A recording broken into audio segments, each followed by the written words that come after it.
underneath is quite cool. You also have a red tribal face tattoo and a backpack that comes along with that. And then the sideburns facial hair was introduced, which is just as the name implies, sideburns of varying colors. But that's the front-facing stuff. Quantity-wise, it wasn't a whole ton. I think in terms of weight and how it interacts Welcome with the game, to my channel. there were some major changes there with S.W.Frost is now live streaming our creators digital scammers counter so far kinda early, not gonna lie. Really good changes on top of that. Firstly, weapon adjustments. The Patina got a buff where the base fire rate was increased from 235 to 250. So while a slight increase, it's definitely something that you'll probably notice if you do use the Patina quite a bit. So a buffed Patina with the Riventides update getting even better now. Love playing with this thing after the update, gonna love it even more. Durability adjustments, well, this is one that I'm sure a lot of people are definitely happy about. They said it's been clear the durability changes in the last patch were felt too much on some weapons. For this update, we're targeting the worst offenders that seem to break too quickly, increasing their lifetime to bring them in line with other weapons. This includes the Pharaoh, which is an 18% lifetime increase, the Anvil, which is a 25% lifetime increase. Welcome to my channel.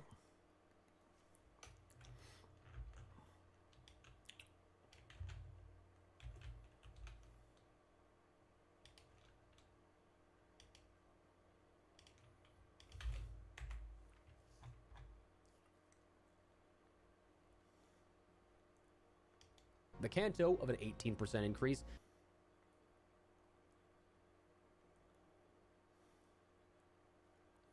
Holy cannoli, 55%.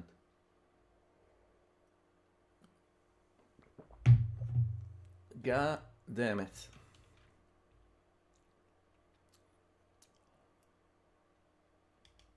Osprey of 33%, Renegade of 54%, Torrente of 25%, Bettina of 25%, and Jupiter of 33%. So these, just even at their base, of course, the durability increase when increasing them from tiers 1 to 4 will also play a factor into that. That's a really good set of changes here, I think, compared to a lot of the ones that were hit as of the Riventides update. Nice to see them not necessarily fully walk back those changes, but make them more balanced, more fair, and in line with what player sentiment had been around that update. Of course, weapon mods, we saw the effects of the extended barrel changes and additions.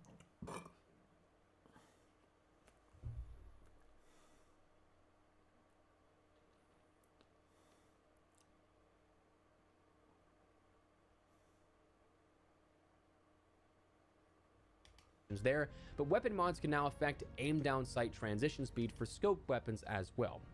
Augments saw a little bit of a buff. The main targets here at this were the combat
Damn loud.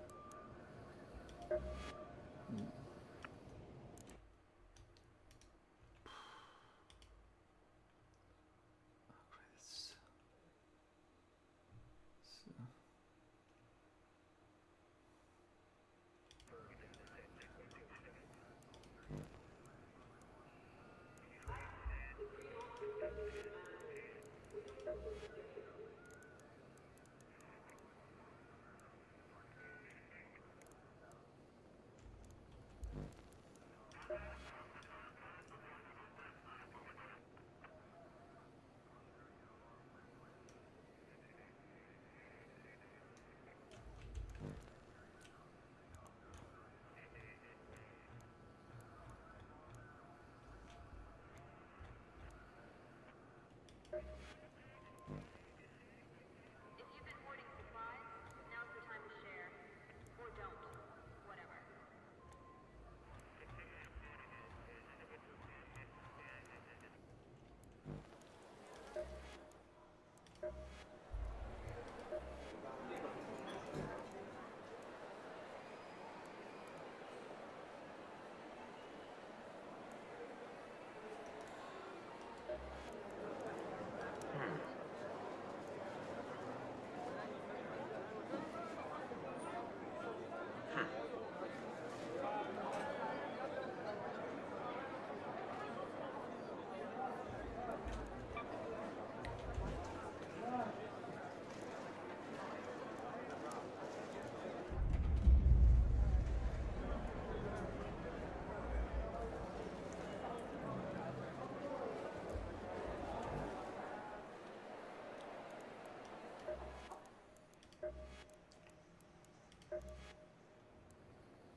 Even Ben Welder can only do so much with beans. Be on your guard. Did you check out the old outpost yet? I'd rather get it done quickly before others...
Who cares? At Mark III flanking and tactical Mark III healing.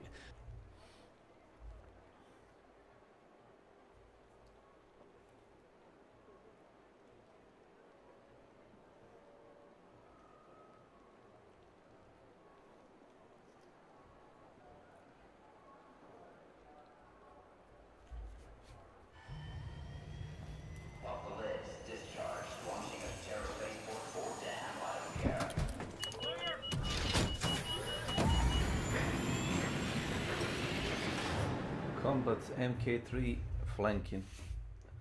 That's the one with pistols, right? I'm gonna say yes.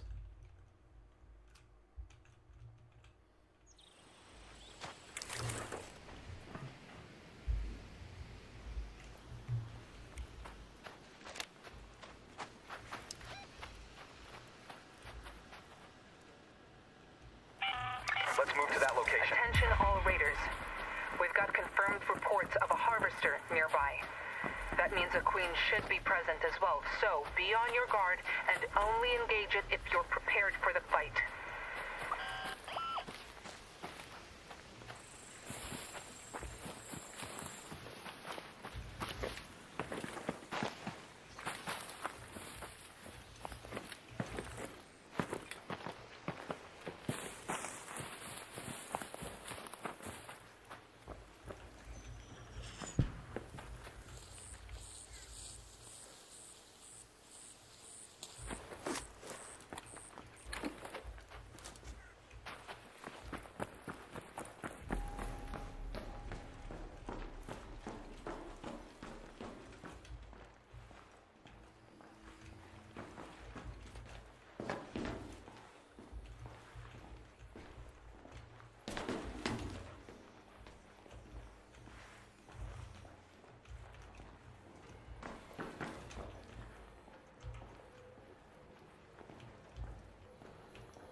Let's go to research and administration.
Hey, Raider!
Safari.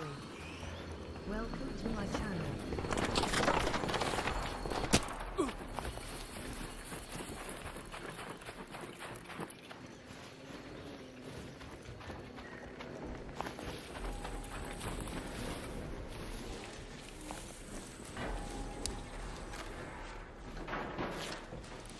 Hello, Raider? Hey! Hey! Hey, Raider! Hello, hello.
Turbine, up there.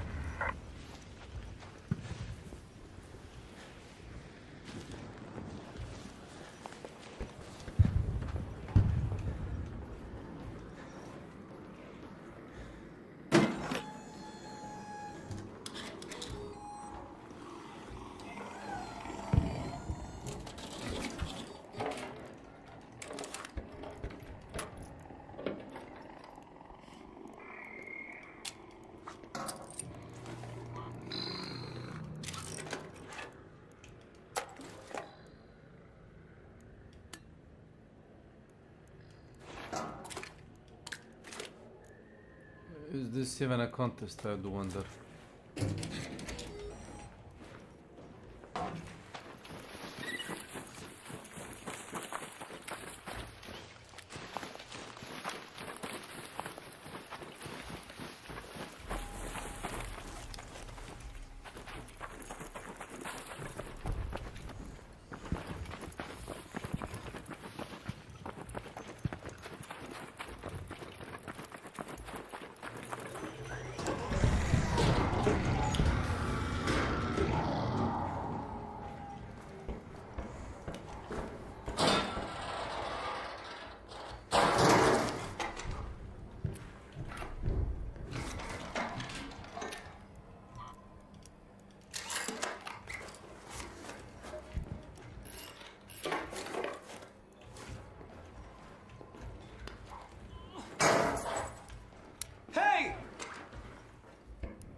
by the control tower.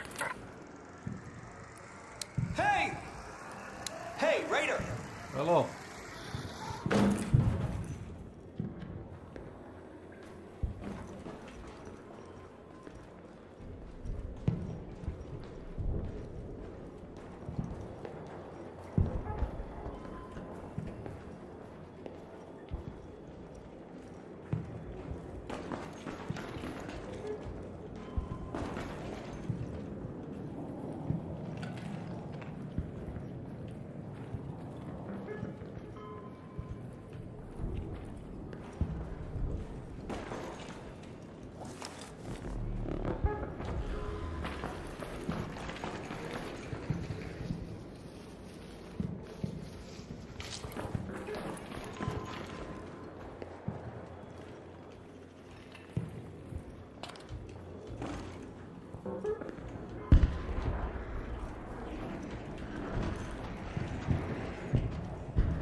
Hey! Hey, hello! Wait, what's that smell? Oh, that's bad.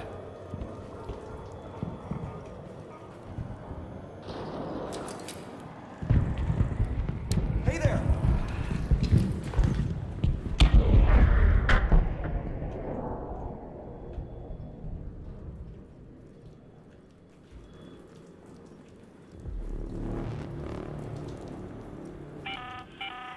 An arc orbiter is en route. The safe window is closing. 10 minutes to get out of there. I repeat, 10 minutes.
Head home at the Baron's hatch.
screen. 5 minutes left. Go find a way home. I repeat, 5 minutes.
has been changed to an AoE effect, so surrounding players can also get that benefit as well.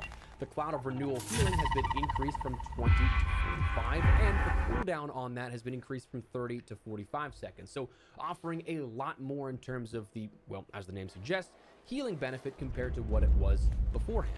The flanking, they changed the shield capacity on the Mark III flanking to accept medium shields now, which was huge of a change because that being something that only offered be on your guard. level 1 Raider. or light shield was not something that made it really worthwhile at all. So these buffing those to make them honestly quite beneficial compared to what they were beforehand.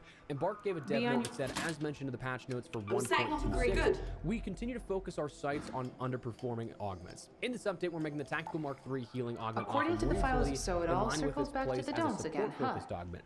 Now you can also heal your allies and your enemies if you're not careful after being revived. We also increased the survivability potential with the Combat Mark III flanking to make it more viable as a flanking combat augment. So big changes there. I like those, and I also certainly like that we didn't nerf anything else to end up making those more in line with the sort of general balance of augments. Instead of nerfing things, just bringing other items up by buffing those that are weaker. Nice way to take that. We ended up seeing some changes to Arc, where in particular the Rocketeer was something that when shooting several missiles at once, they're now consistently spread out over a larger area to prevent unfair situations where multiple missiles hit the same location. I'll be honest with you, the Rocketeer is probably one of my least favorite arcs to go up against because of that very issue. If you ended up getting unfortunate enough where you had 2 or 3 missiles shot at once, there was almost no way you were getting away from that. And if you did, you were only like 1 HP and stunned, to which then you're probably going to die from the follow-up shot of the Rocketeer. Now with these being placed in a more random dispersion, not necessarily all in one spot, that gives you a better chance to survive that, which is definitely nice. Other arc changes we saw in the Firefly, where that saw improvements to how the fire is applied. The effect now matches the visuals more closely, and the brief grazing frame no longer feels as punishing. So if you just like corner peek that, you shouldn't be taking as much damage, if any at all, compared to pre-patch. The Queen and the Matriarch saw adjustments that will now see them step over things rather than through them, reducing the amount of times that players will suffer that unfair knockback, even though they were in cover, which is definitely nice. Then, some general arc changes. They increase the granularity on arc vision through bushes and smokes, rewarding strategic position, but meaning you need to be deeper in those bushes as well. Raiders near the edge of cover through like smoke or foliage will be seen quicker than those that are deeper in that effect. They also improved how arc perceives sound in open outdoor spaces while reducing their sensitivity to sounds in indoor environments for those passing through geometry. So this is one of those things that, like, if you say start breaching something and an arc around the other corner ends up hearing that, this should decrease that a little bit for interior situations, but those in open outdoor areas will be a little more alert to that. They also said when Raiders first spawn into a session, Arc will also be less perceptive of them, which is making them less likely to engage, which is nice because they won't necessarily be something that they're right on top of you. The funniest one that I can think of off the top of my head is I spawned right next to a comet once and it blew up almost immediately. Thankfully, didn't take any damage. I was able to find some quick cover right next to me, but I mean, that kind of thing is, of course, shouldn't be happening. So those types of situations you shouldn't run into all that much anymore. The photo cloak was adjusted where that nerf from Riven Tides and everything was walked back a little bit, where the photo electric cloak now ends up using a power cost of only 5 per second rather than the 10 per second it was beforehand.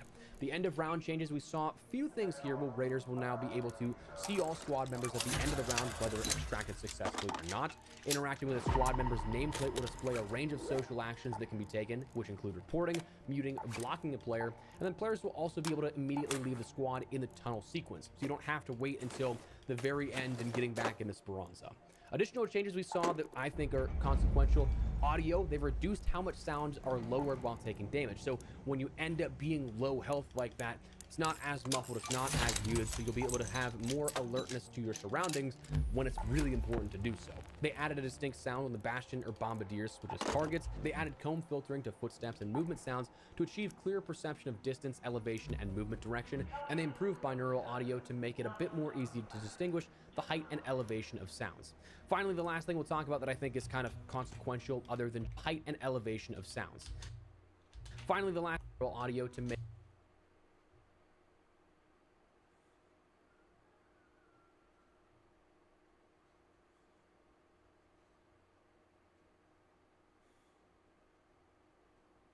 it a bit more easy to distinguish the height and elevation of sounds.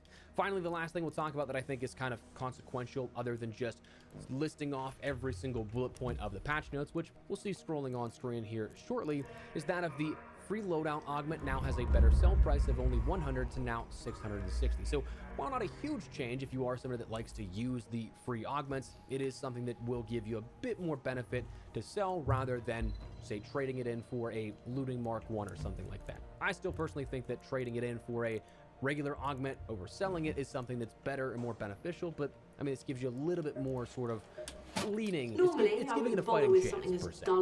But anyways, beyond that, again, like we said, there's a bunch of other minuscule changes you The may or may hydroponic not have domes ever might even hold thought needed information to be that's changed. be on your You'll see those guard scrolling when you on go screen there. right now for you I've had guys. a But lot other of- than that, the only other thing they mentioned with this update was an update to the anti-cheat, where they mentioned explicitly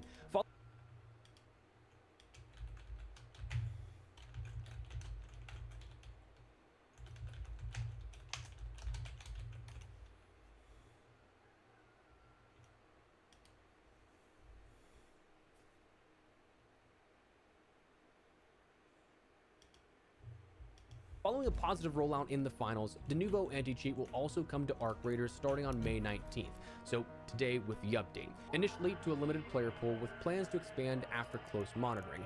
My guess is that's going to be the more effective matchmaking systems. Like, when we talk about cheaters, of course, we can't deny that it is an issue and a problem, but like myself, who plays in a lot of PvE lobbies, I don't see cheaters. So I'm not necessarily an affected player that this may need to be rolled out to immediately. But those that are playing in the most PvP heavy ones, where you're going to see those cheaters, that's probably who it's going to be rolling out to initially. They also said we will not be using Denuvo's digital right management (DRM) services and are working to ensure minimal impact on performance. But with Denuvo anti-cheat and AnyBrain, we are working to strengthen Arc Raider systems even further. Keep sending us reports for any information that you believe might help us do so. It's highly appreciated. So listen, I'm not the most well-versed when it comes to anti-cheat, but upon research, quick little Google searches here, it seems like this is a stronger anti-cheat than what we've seen with EAC, or Easy Anti-Cheat, that is honestly kind of like an industry standard, but because it's an industry standard, it's one of the ones that is easily bypassed the most. So to have this as a more deepened anti-cheat experience, going a little further and covering things, and potentially in tandem with this, we don't know if this is replacing Easy Anti-Cheat or just working on top of that kind of stuff, like kind of adding another filter on the existing filters. We don't know that just yet, but I mean, hey, I'm open to just about anything for an anti-cheat at this point to allow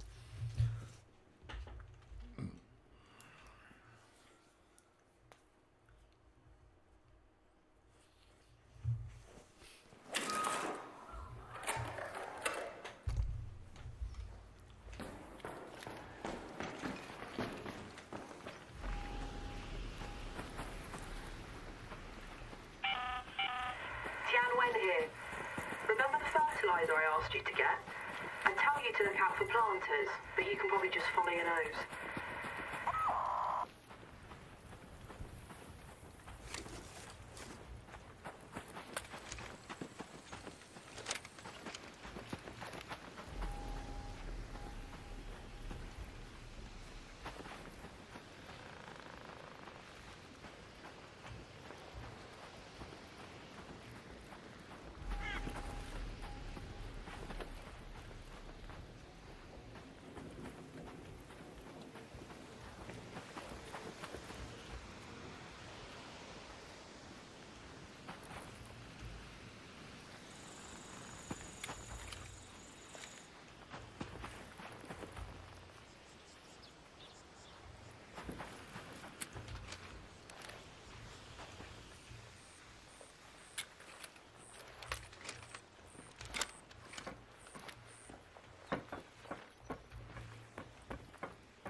Grandioso Apartments.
Hey, a downed raider. There, by the Grandioso Apartments.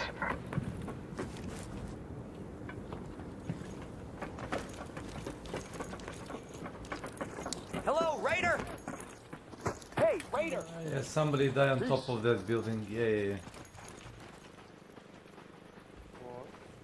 Yeah, somebody died on top of the Grandioso. I forgot to bring revive. No, I don't. No, I would like to help. Yeah, there is a guy on top of the building. I don't know if he's alive. On top of Grandioso. I think a shredder killed him, so if you're going there, watch yourself.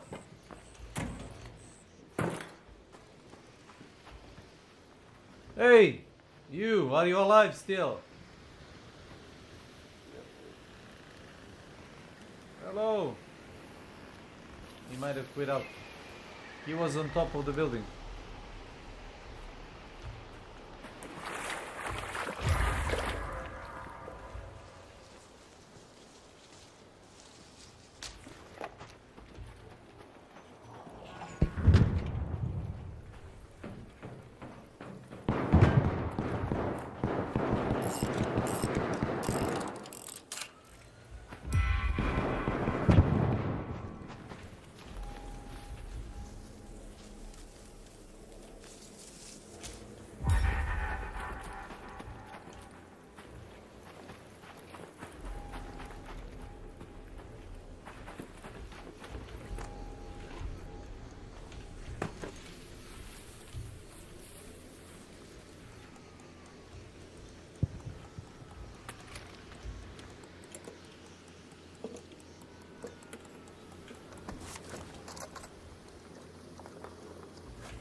Hey! Hey, hello! Hello, Raider?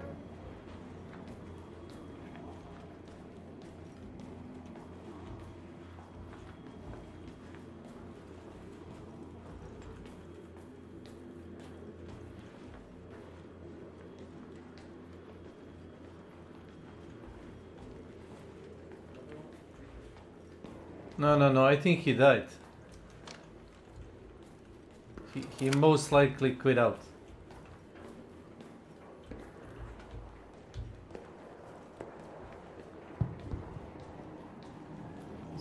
So watch out, there is a shredder in building.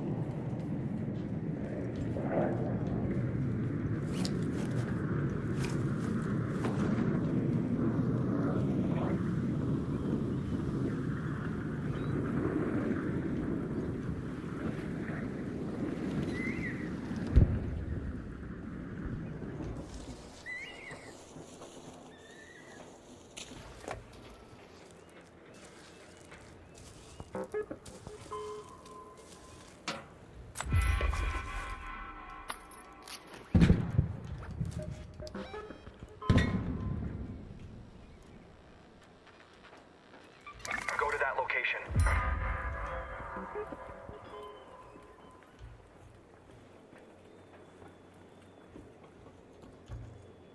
Dividing digit code. Welcome to my channel. Our reviewers EACOM.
Hello, Raider! Hey, Raider! Hey, hello! Hello, hello. Anybody here?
station hatch.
Standing there like you want to pass everything out.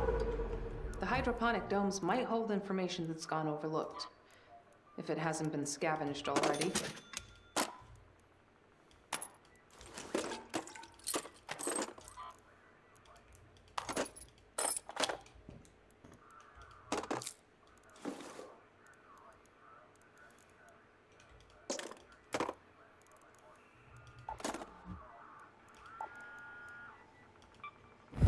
Thanks for fixing those solar panels.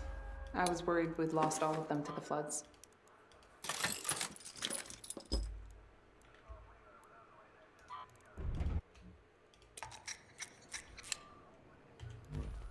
Yes? You know, oh, you catch on quickly. Hoist it where people can see it, all right? Doesn't have to be flashy. A small reminder is enough.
Oh, you're fucking kidding me.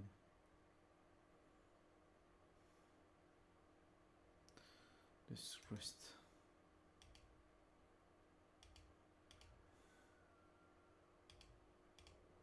For this to be a more fair experience for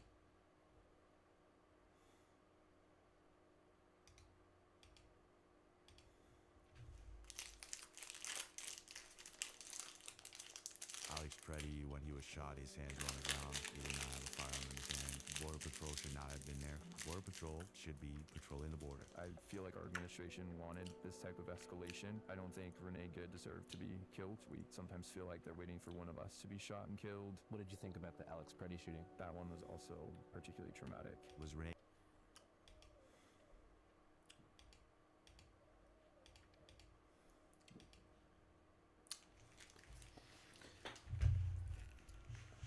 I'll be right back.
Good, a criminal? No. Was she acting like a bitch?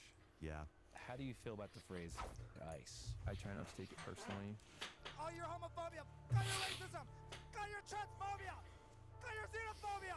Everyone go yourself. Your family, your kids, nigga. That's how it is. I can't sleep comfortably because of you. I just feel like we've been in the pocket of the administration, kind of doing their bidding and wrapping up as many people as possible. We've been mislabeled as Nazis, phobes, as racist in law enforcement. That's just not true.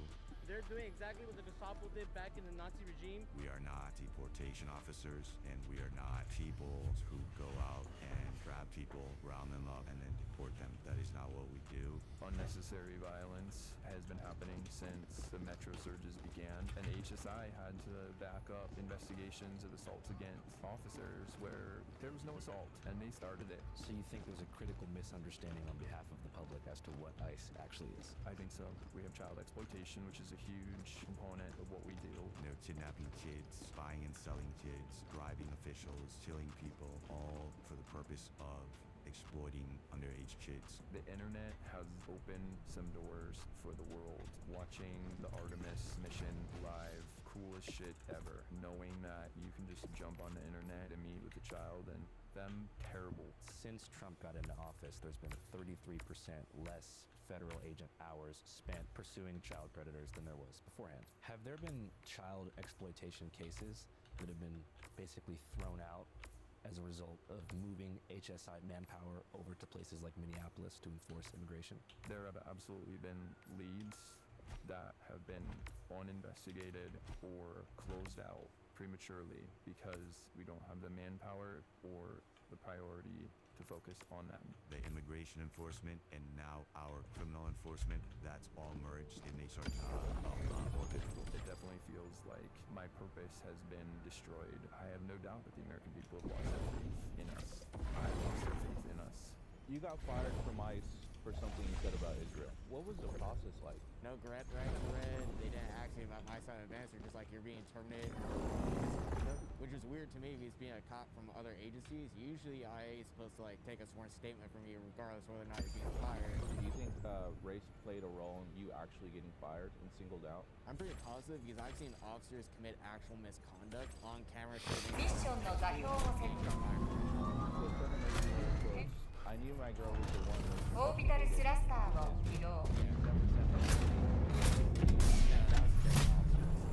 What's up, guys? Andrew Callahan here, Channel 5 News. We got a pretty hot one coming down the pipeline today. It's officially been about 4 months since Operation Metro Surge wrapped up in Minneapolis, Minnesota. During the operation, nearly 4,000 people were arrested and 2 people were killed by either DHS, Border Patrol, or ICE agents. Metro Surge was likely carried out to make good on Trump's second-term campaign promise of mass deportations and likely to appease his campaign donors over at Core Civic and Geo Group, who are yielding astronomical profits as we speak from private detention contracts and have a vested interest in filling as many beds as humanly possible at all times. And with how fast things move in the news cycle nowadays, it's hard for the operation to not feel like ancient history. If you can recall, last February, we were on the 1-yard line of a watershed Epstein moment that threatened to expose the inner workings of an elite circle of pedophile billionaires at the very top, who many suggest control our media and politicians through coercive blackmail. But then, Renee Good and Alex Preddy were killed. Operation Metro Surge wrapped up. Then, we had the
補給完了。いつでも解放できるよ。第二目標が近い。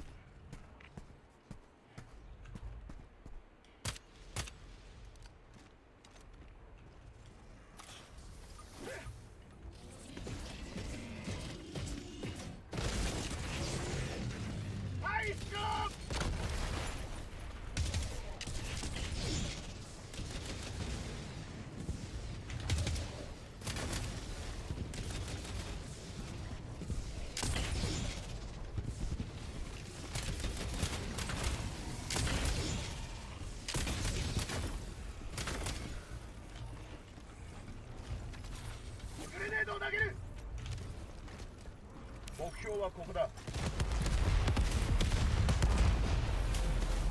ぞ、順調だ。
目標はここだ。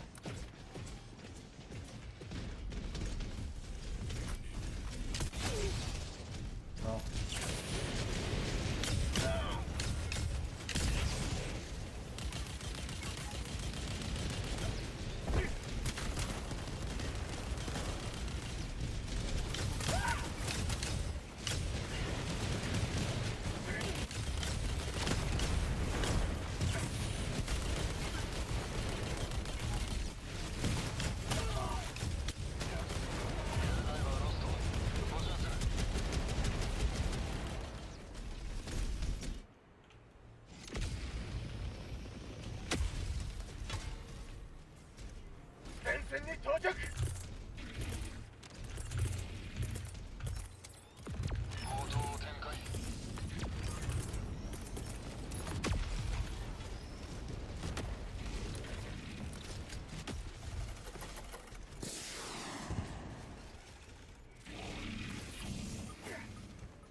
場所はここだ。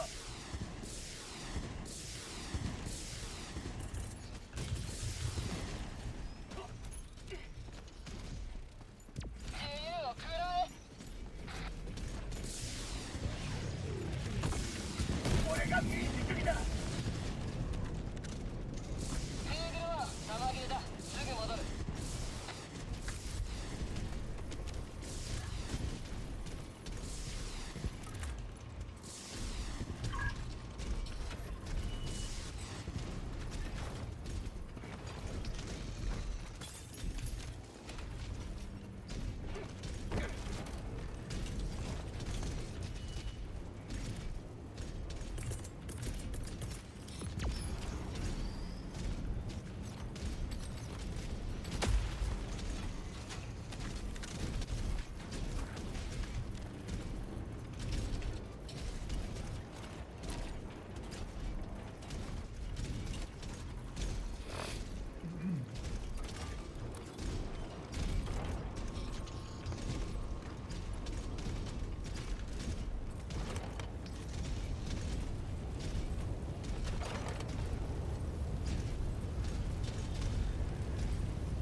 ロボットの拠点。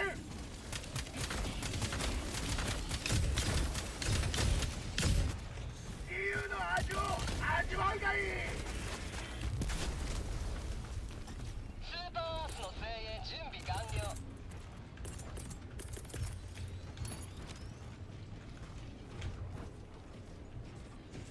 民主主義をお見舞いするよ。行動を展開。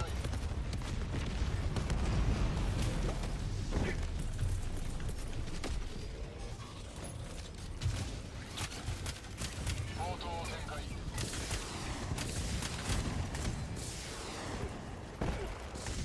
民主主義をよーく味わえ。グレネードを投げる。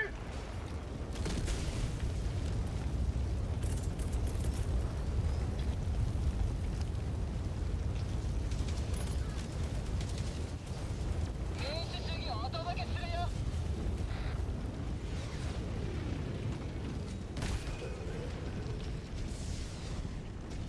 イーグルは玉切れだ。すぐ戻る。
思いっきり。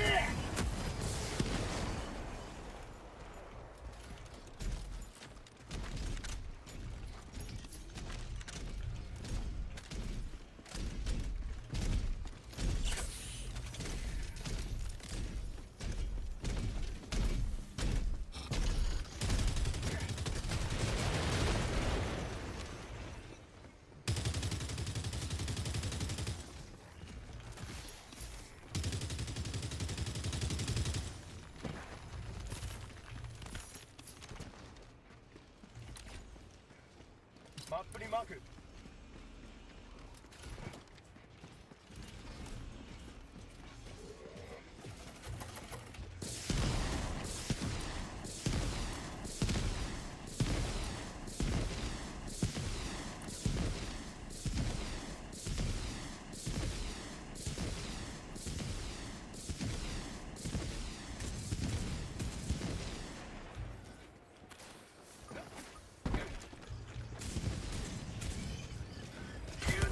気に入ったか。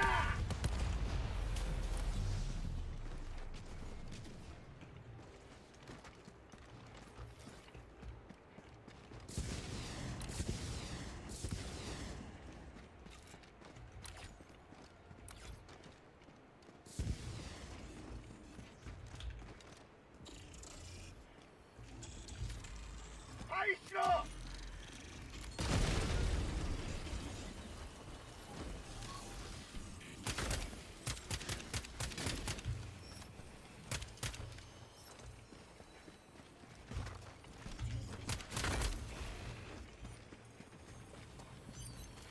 第一目標が近くにある。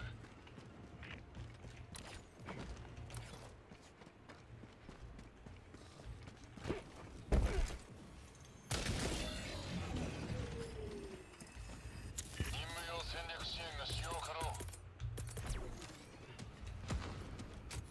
任務用戦略支援は現在使用不可。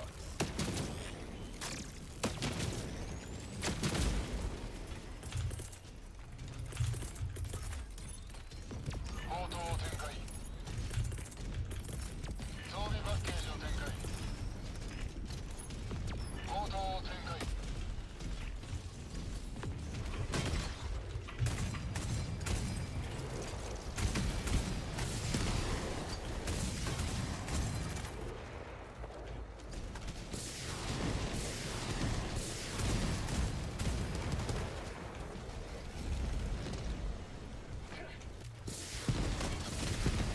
グレネードを投げる。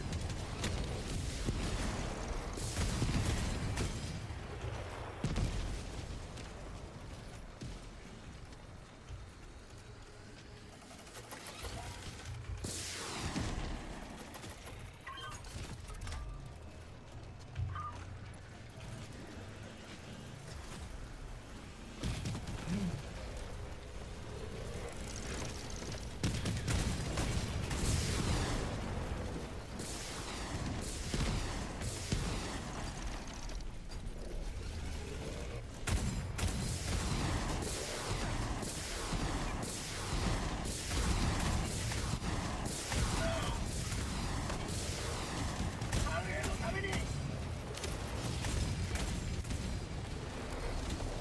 はいしろ。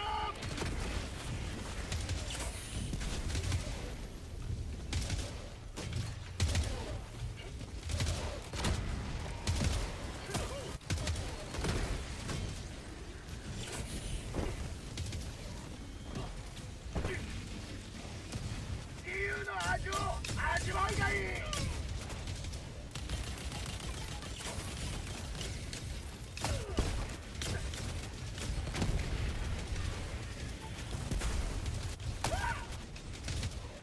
民主主義をよく味わえ。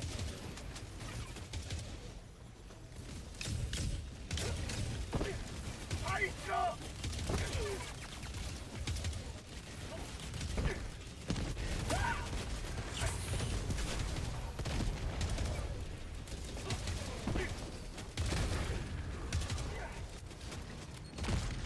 グレネードを投げる。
There was no reason for that.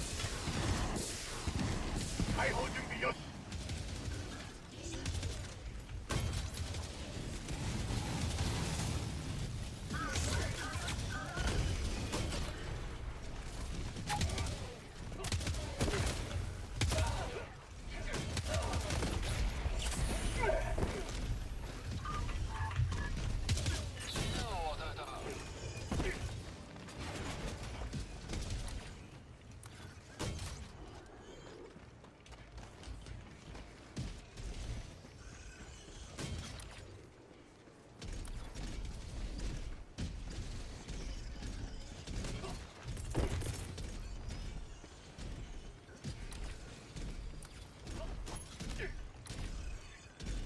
マップにマーク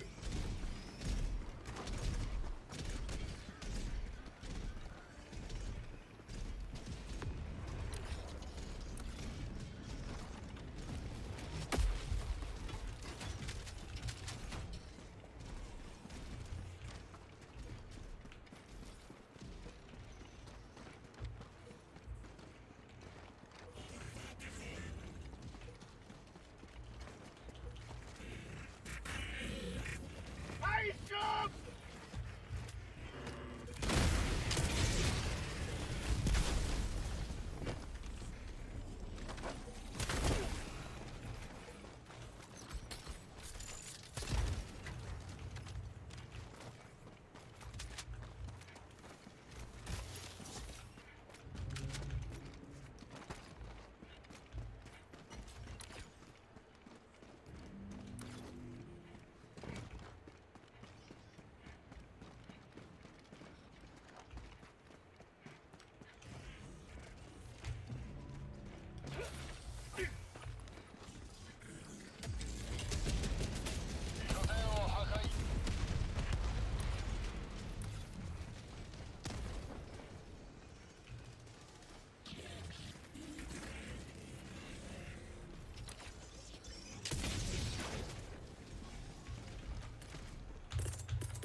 攻撃を開始する。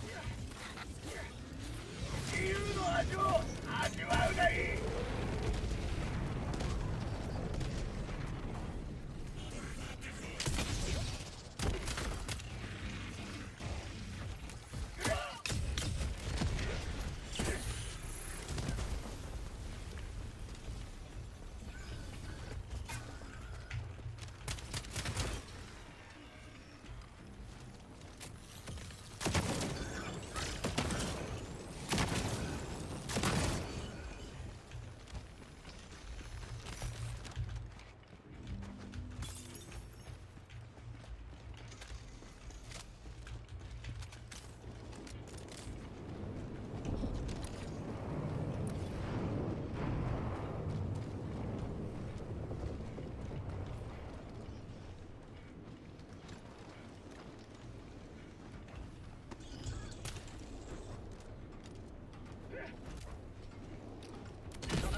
味を味わうがいい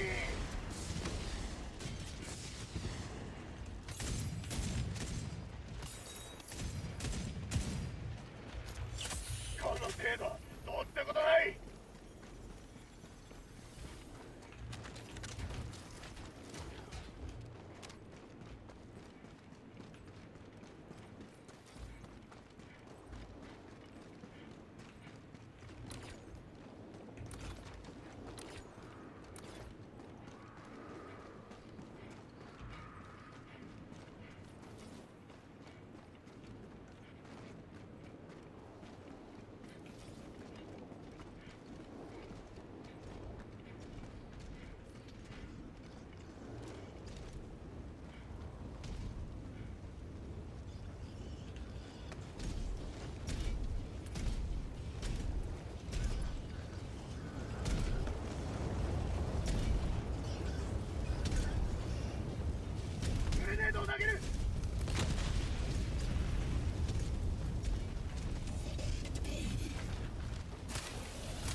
ネードを投げる。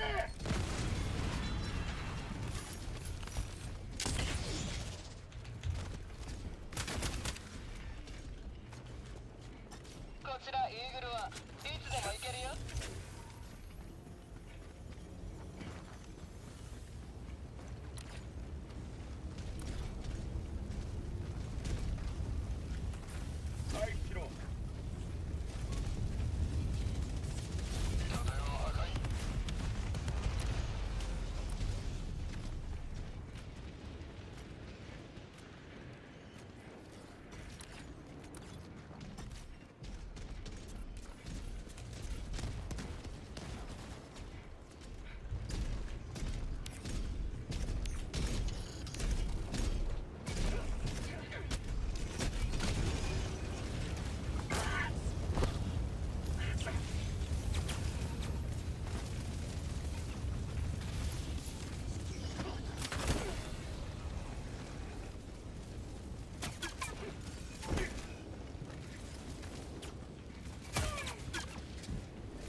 回避しろ。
所はここだ。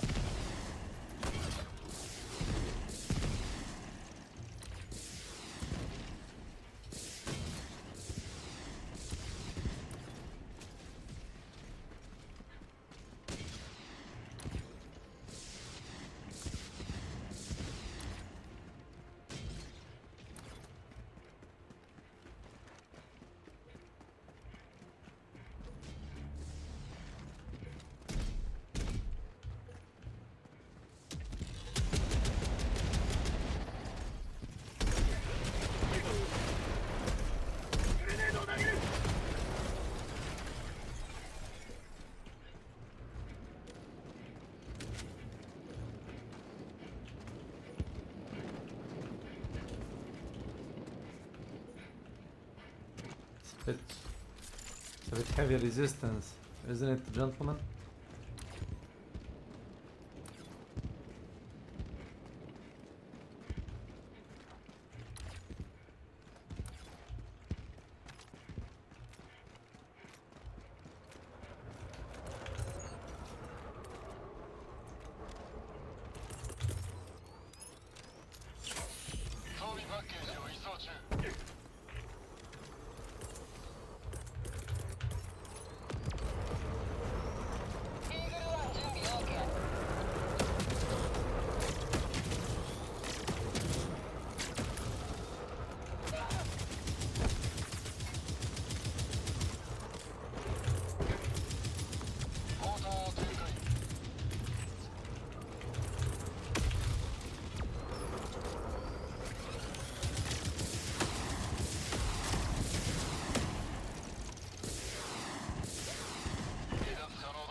Exploded. Why? Why did it explode?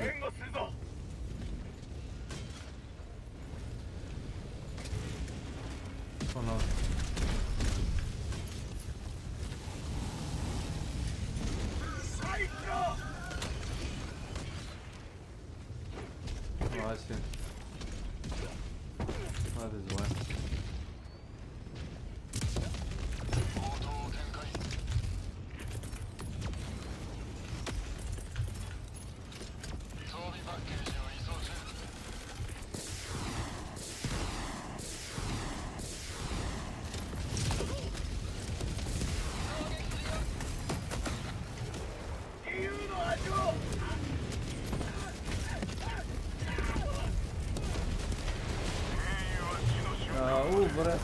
go. Nice. Very nice.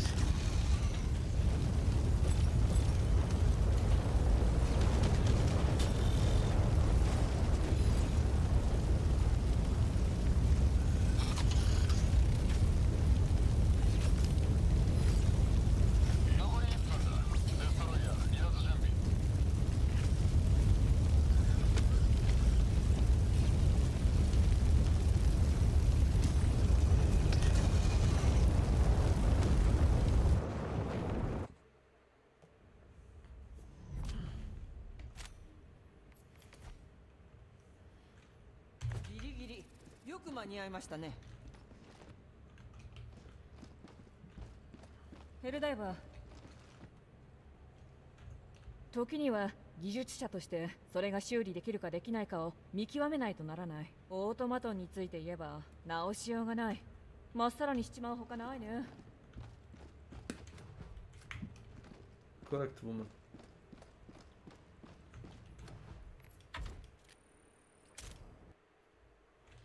Oh.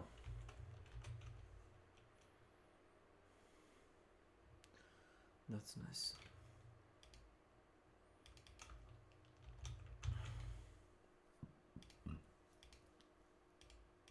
War in Iran, the kidnapping of President Maduro in Venezuela, perhaps the upcoming invasion of Cuba, the new season of Euphoria, and an endless array of meaningless cultural war issues sprinkled on top of it all by the mainstream press to keep us divided, distracted, docile, and drowning in dog shit. But what happened back in Metro Surge is important. It represents a massive waste of taxpayer money and federal resources. Minneapolis is not in a better place than it was before Metro Surge. In fact, it's in a worse place. DHS's shenanigans in Minnesota over the winter cost the city of Minneapolis approximately $200 million in losses, $5 million in police overtime hours, $81 million in lost revenue for local businesses, and workers lost over $47 million in wages. For a look back, here was the scene on the ground less than 2 days after the killing of Renee Good. If you're scared to come outside, what are you waiting for next? American citizens are being shot in the street. This administration is not following court orders. They're sending citizens out of the country. Are you waiting for them to come knock on your door like J.D. Vance said? Minneapolis Public Schools have canceled classes for the next 2 days. The teachers union says this comes after ICE showed up to the campus of one of their Minneapolis schools.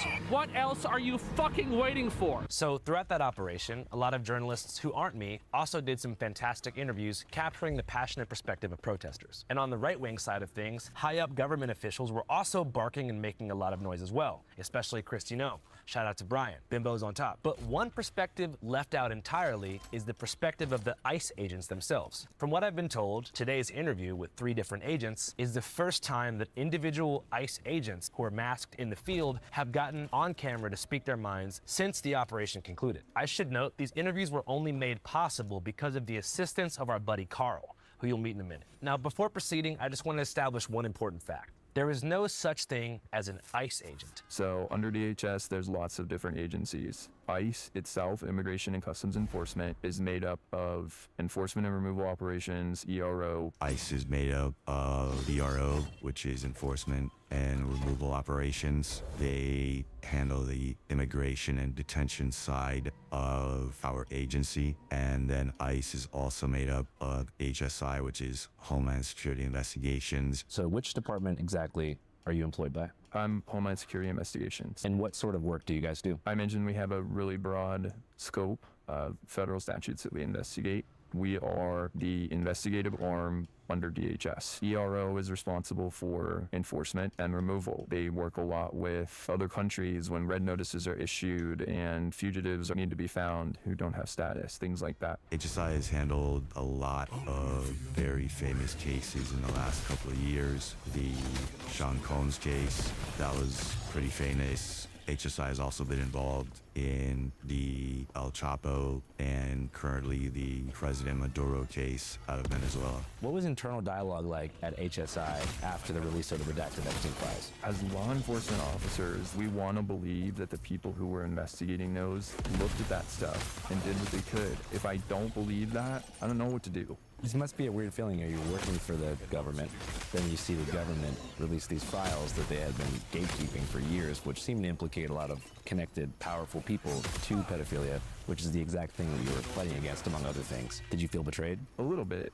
I'm not surprised. It's not the first time I've heard that people in Hollywood or the music industry are like kids. The eating kids thing, that was bad. I wanted to throw up at that one. Yeah, I feel betrayed.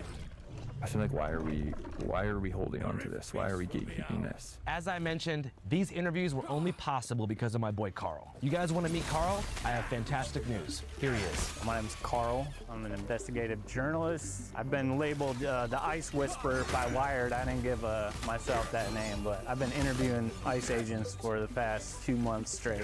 How did you establish such close contact with ICE agents? I don't think I do anything special other than offer a voice of neutrality, but more importantly, like, I'll listen. My questions are to keep them talking. That's my whole goal. I don't hit them with any gotcha stuff or try to prove a point. And I've received a lot of hate for it, a tremendous amount of hate for just interviewing them in the first place. What do people say? You shouldn't be platforming people, which I think is total fucking bullshit. A lot of heat for, like, you need to dox these people, you need to dox these agents, these people are monsters. But also, beyond that, a lot of support. So I get messages from people who are like, I fucking hate ICE. I'm the most anti-ICE person, but, like, these interviews are eye-opening. What is the security risk for the agents who are participating in this piece? I mean, the security risk is if they talk to the media, they can get fired, basically. That's it. There's also a risk for us. Keeping the identities anonymous doesn't only protect them, it protects us as well. So if there's some crazy group that's like, give me their info, we don't know their info. I hope every one of those lawless you call ICE officers get doxxed one by one, and they get the public shaming they deserve.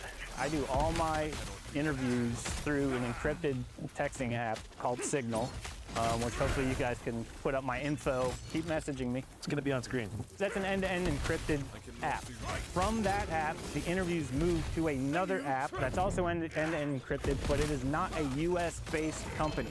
So there is no way a US warrant or subpoena could ever get into that chat. So that's my double layer of security, just how I make contact and how I make interviews. What can you tell us about our first interviewee? So our first interviewee is an HSI agent. Gangs, drugs, firearms, human trafficking, human smuggling, intellectual property rights, the logo on the movies before when we watched VHS, like, don't copy this, that type of stuff. Or it's an antiquities theft, repatriating stolen artwork from grave robbers or, back to their home country. There's such a large scope of things that we can investigate under HSI. The second one is also HSI. This interview is kind of sensitive, but this agent also combats child trafficking, amongst other things, in a more hands-on manner. We are not deportation officers who go out and grab people, round them up, and then deport them. That is not our primary function. That is not what we do. Since January, February of last year, that is what our agency has been pushing us to do. That has put a halt to our criminal investigations. And you're going to conduct that second interview because you have a pretty good rapport with this person. Yes, I've been building a relationship with all these agents for like a very long time now. I put hundreds and hundreds of hours into just building and keeping this trust. You're down to wear a brown suit, right? Whatever I need to do, man. You need aesthetic consistency. Whatever I need to do. I have an extra tie for you, too. Do you think that HSI and ERO should be separated? Yes. At one point, there was a huge push to separate ERO and HSI. At one point, ERO was called DRO, which was Detention and Removal Operations, and HSI was called OI, which is Office of Investigations. That split up to what we know now as ERO and HSI. A lot of managers and a lot of people in Washington, D.C. were pushing to have those two agencies completely separate, and there was great momentum in doing that. And then all of a sudden, that all fell apart when we, as HSI, were merged once again with ERO to go pick up illegal immigrants who were working as landscapers or working at restaurants. That arrest went viral on social media. It shows the 48-year-old pinned to the ground and punched before being taken into custody. Authorities say Barranco assaulted federal agents with a weed whacker, but no such charge was ever filed. So you feel like Operation Metro Surge was bad optics? Definitely bad optics. It's not new that sanctuary cities and sanctuary states have a different type of crime problem. That's not new information. We learn how to work in those areas, and we have systems in place with our partner agencies to make things happen. And I think that Metro Surge probably single-handedly destroyed a lot of those relationships in these sanctuary cities and states, and have set us up for probably another decade of trying to rebuild that relationship. What are some major mistakes that you think were made? Maybe going too hard, too fast. There are problems that need to be solved, but you just can't come in like a wrecking ball and change everything in a heartbeat. There has to be some consensus among leadership and some consideration of the front line, the ones who are doing the work. How did you feel about the killing of Renee Good? Made me sick. I know that you guys have heard it before, that we sometimes feel like they're waiting for one of us to be shot and killed. As an example, again, another person who didn't deserve to die. So you feel like the agents that were involved in that situation did the wrong thing? We are held to some case law that makes determinations about when uses of force are right or wrong or objectively reasonable. While I am not in a place to make that determination for each of the agents involved, it definitely feels wrong to me. How did incidents like that impact morale within ICE? There's some division amongst law enforcement in general as well with those. You know, everybody has their opinions. That was right, it was wrong, he should have done this, he should have done that. We're human, you know, we have divisions amongst all of us. And I think both of those came at a time where we were already in such a low morale situation. There is some compassion amongst all of us. You know, we're all in a position where we were working 6-7 days a week, 12-hour shifts, didn't really have a say in how much we're working. And even people who are not law enforcement can understand that when you're being driven that hard, decision-making gets worse, emotions get heightened, things like that. So I think it just kind of illustrated and exacerbated the state we were already in. You mentioned a couple different times the political goals of the Trump administration in deploying all of these federal agents and employees to Minneapolis at the same time. Why do you think the Trump administration did that in particular? They weren't secretive in their platforms before election. The Republican platform promises to launch the largest deportation operation in the history of our country. When they were on the circuit, you know, he was very clear. So I think, you know, when people come in under asylum or trying to get asylum hearings, they're waiting 7 years for a hearing. So you feel like increasing the amount of judges in the immigration courts would be great.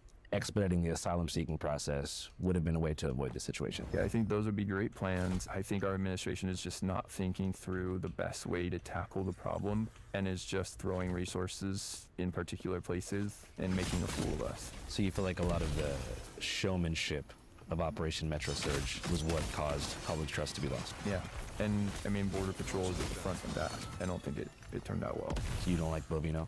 I mean, he's a figurehead. I don't know him, but no. Just the way Border Patrol is operating is vigilante-ish. It feels lawless, it feels aggressive, it feels unnecessary. So you feel like the CBP Border Patrol guys who basically got deputized as ICE agents in Minneapolis were way out of line? Yeah. The fact that a lot of CBP Border Patrol agents are like working these borderlands where they're having to sort of like do snatch and grabs of people that have immediately hopped the border, do you think that played a factor in how they behaved on the streets of Minneapolis? Yes, it affects Minneapolis in the optics because they're operating as if anyone who looks like they may have crossed the border or didn't come from here is here illegally, because that's what they're used to. Like in Los Angeles, where they're just nabbing people off the street, you know, trying to clean up a Home Depot parking lot for all the people waiting for work. I mean, why do that? Those aren't the people we want. They just assume that everyone who's not white came across the border at some point in time. And they're coming from an area where everybody coming across the border is coming across illegally. So I don't know that they're properly educated on the laws. I don't know that they're properly guided by their leadership on how to handle encounters with people. Like, what is a consensual encounter? What is not? Yeah, I mean, they treated it like the border, and it's not the case. You can't just see somebody walking on the street and assume that because they're in a Hispanic neighborhood that they are here illegally. According to our third ICE whistleblower source, this kind of racism is also endemic within HSI itself, not just among Border Patrol agents being deputized to Minneapolis, LA, and elsewhere. I know when I first got into ICE, my supervisor had let me know hey, we've had guys get grabbed by other officers, be it local police or other ICE officers, just assuming they're a detainee based on how they look like. So he's stick close to me if you ever go deep south or any of those weird facilities. So you're Hispanic and Native American. Can you tell us a little bit about the racism that you did face? So the discrimination kind of came when I was visiting Charlotte office, which wasn't my home office. I was the sole officer that people were kind of focusing in on with making jokes or just making out random comments. I had one recruit come up to me and be like, hey, I bet I could take you in jiu-jitsu random. And I just had another white officer point directly at me hey, get his brown ass in line with the other detainees. So I literally turned and looked at him, and I literally just lift up my hoodie to show my credentials, my ID, hey, I'm not a detainee. And that's where it kind of dawned on me oh, these guys kind of have something against individuals of colors, or at least a few of their staff members do. Despite keeping quiet about these incidents on an HR level, this officer was fired very shortly after for apparently making an anti-Semitic comment that he says he never made to a different officer during an ERO operation. Like I said, I wasn't even pulled aside by anybody. I wasn't asked a question. I wasn't told hey, this person claimed you said this. It was just one day they just pulled me aside. They're just hey, you're being fired for officer misconduct, and they hand me that letter, no names on it, just a vague quote. Yeah, what did that quote say? Something to the effect of, I knew my girl was the one when she said she hated Jews in Israel. The termination letter quotes, I knew my girl was the one when she said she hated Jews in Israel. Yeah. So you never sent anything remotely? No, that was a different officer that said that. In that moment during the transportation operation, it was out of pocket because we were all in a van. Just everyone was talking. I wasn't talking. I was just quiet. I was sitting in the middle. But nobody was saying anything when the guy blurted out. So everyone just kept it pushing to get the objective done. Despite this, he was reported shortly after and immediately fired. Did anything happen to them? I have no idea if that recruit was fired or nothing was told to me of any of the other officers facing disciplinary or even my side being asked hey, do you hear any other officer engaged in misconduct? No Garrett rights were read. They didn't ask me about my side of events. They're just you're being terminated for misconduct. Are you pursuing any sort of legal action? I'm pursuing right now an EEO claim, which sadly, as a legal matter, can take at best a year, sometimes longer, because the government contracts out to investigate that. And I do have a lawyer on standby, and the lawyers just wait for their ROI results before you pursue this fully in court because it costs money. So that's where I'm at right now. Most people don't know that Border Patrol is over 50% Hispanic, and ICE is roughly 30% Hispanic, and nearly half of ICE is non-white. Why do you think so many Hispanic people decide to take jobs in immigration enforcement? I think it has a lot to do with the communities growing up on the borders and seeing the issues. And then for the few people that weren't on the borders, they kind of have families that are down in Mexico and they're affected by crimes regarding the cartel. So a lot of people typically from the communities join law enforcement with noble intentions of I want my community to be better. I don't want to just say it. I want to be a part of that change. So when you have these young people from these communities coming to these agencies, they're trying to change it for the better. What do you think they see in these communities that have them enlist or join? In those communities, you see a lot of cartel come through the border. There's a lot of cartel and narco-terrorists that are in the United States that operate within it, and they see people get kidnapped from the community. They see people get murdered. They have family members that they're aware that get murdered, harassed, or overseas by cartel members. So because of them being either directly affected by it or just seeing it, they're I want to protect people and go after these very, very bad men that think they could get away with it. Hey, what's up, you guys? As I'm sure you know, in today's episode, we spoke to ICE and DHS agents about the nuances and divisions within the actual organization itself. But what about current ICE news today? More specifically, how is the mainstream media covering modern ICE operations in the May of 2026? Where should I go to figure this out? Maybe a dope-ass news aggregate called Ground News, which I'm gonna pull up right now on my phone. And I'm typing in the phrase ICE agent, where I found this story. An agent in Minnesota named Gregory Donald Morgan Jr. just got charged with not one, but 2 counts of second-degree assault after prosecutors say he pulled his service weapon out on civilians during a road rage incident on the highway. As some would say, he upped the pole on some civilians. This particular story has 189 sources. Using this Ground News bias distribution tool, you can see the political leanings of the sources here. You can really feel the power of language when it comes to how the incident is being described to their target audience. For example, left-leaning audiences use words like criminally charged when describing the perp. Then, of course, right-leaning coverage focuses on the case's prosecutor, calling them a far-left and blue state actor. So how does that bias hit in mainstream headlines considered to be center by some cable audience demographics? Naturally, on Ground News here, I scroll down to see what Fox News has to say. So it says, Minnesota prosecutor charges ICE agent in gun incident as Savannah Hernandez case remains uncharged. Savannah Hernandez has nothing to do with the specific road rage incident. A pretty convenient reframe that keeps things in the two-party political echo chamber while simultaneously depriving the Fox News audience of key information. That's the story Fox is pushing, and some of us know why, but if you don't, go to the factuality and ownership panel in the Ground News app, and you'll figure out who owns Fox News, and boom, Ground News, you figured it out. All right, let's read a headline from a left-leaning outlet called Slate, why the new criminal charges against an ICE agent in Minneapolis could be a true turning point. Then last but not least, Reuters. So on Reuters it says, prosecutors in a Minnesota county charge an ICE agent with assault. That's it. Straightforward clinical analysis, no spin, the facts as they are. Reuters. So now we've seen 3 versions of the exact same story that all honestly contain valuable information and allow you, news consumer, to develop a more rounded view of this story. Ground News lays the whole picture out at once. Who's covering it, how they're framing it, what factuality rating the outlet carries, and who owns them. I use this shit every day, and it's a perfect partner for Channel 5 because our missions effectively align. And guess what? You too can be just like me if you subscribe right now through my link, which is ground.news/channel5, currently available in the description box and pinned comment of this video, or just scan the QR code on screen that you see right now. You're gonna get 40% off the unlimited Vantage plan, which is the best plan Ground News has to offer, bringing the cost down to less than $5 a month. But I think that at this point, you know what to do. Anyways, back to Trump's motivations for his initial raids in Los Angeles, which came a few months before Minneapolis metro surge. You feel like it was cruel? Definitely. What motivated some of that cruelty?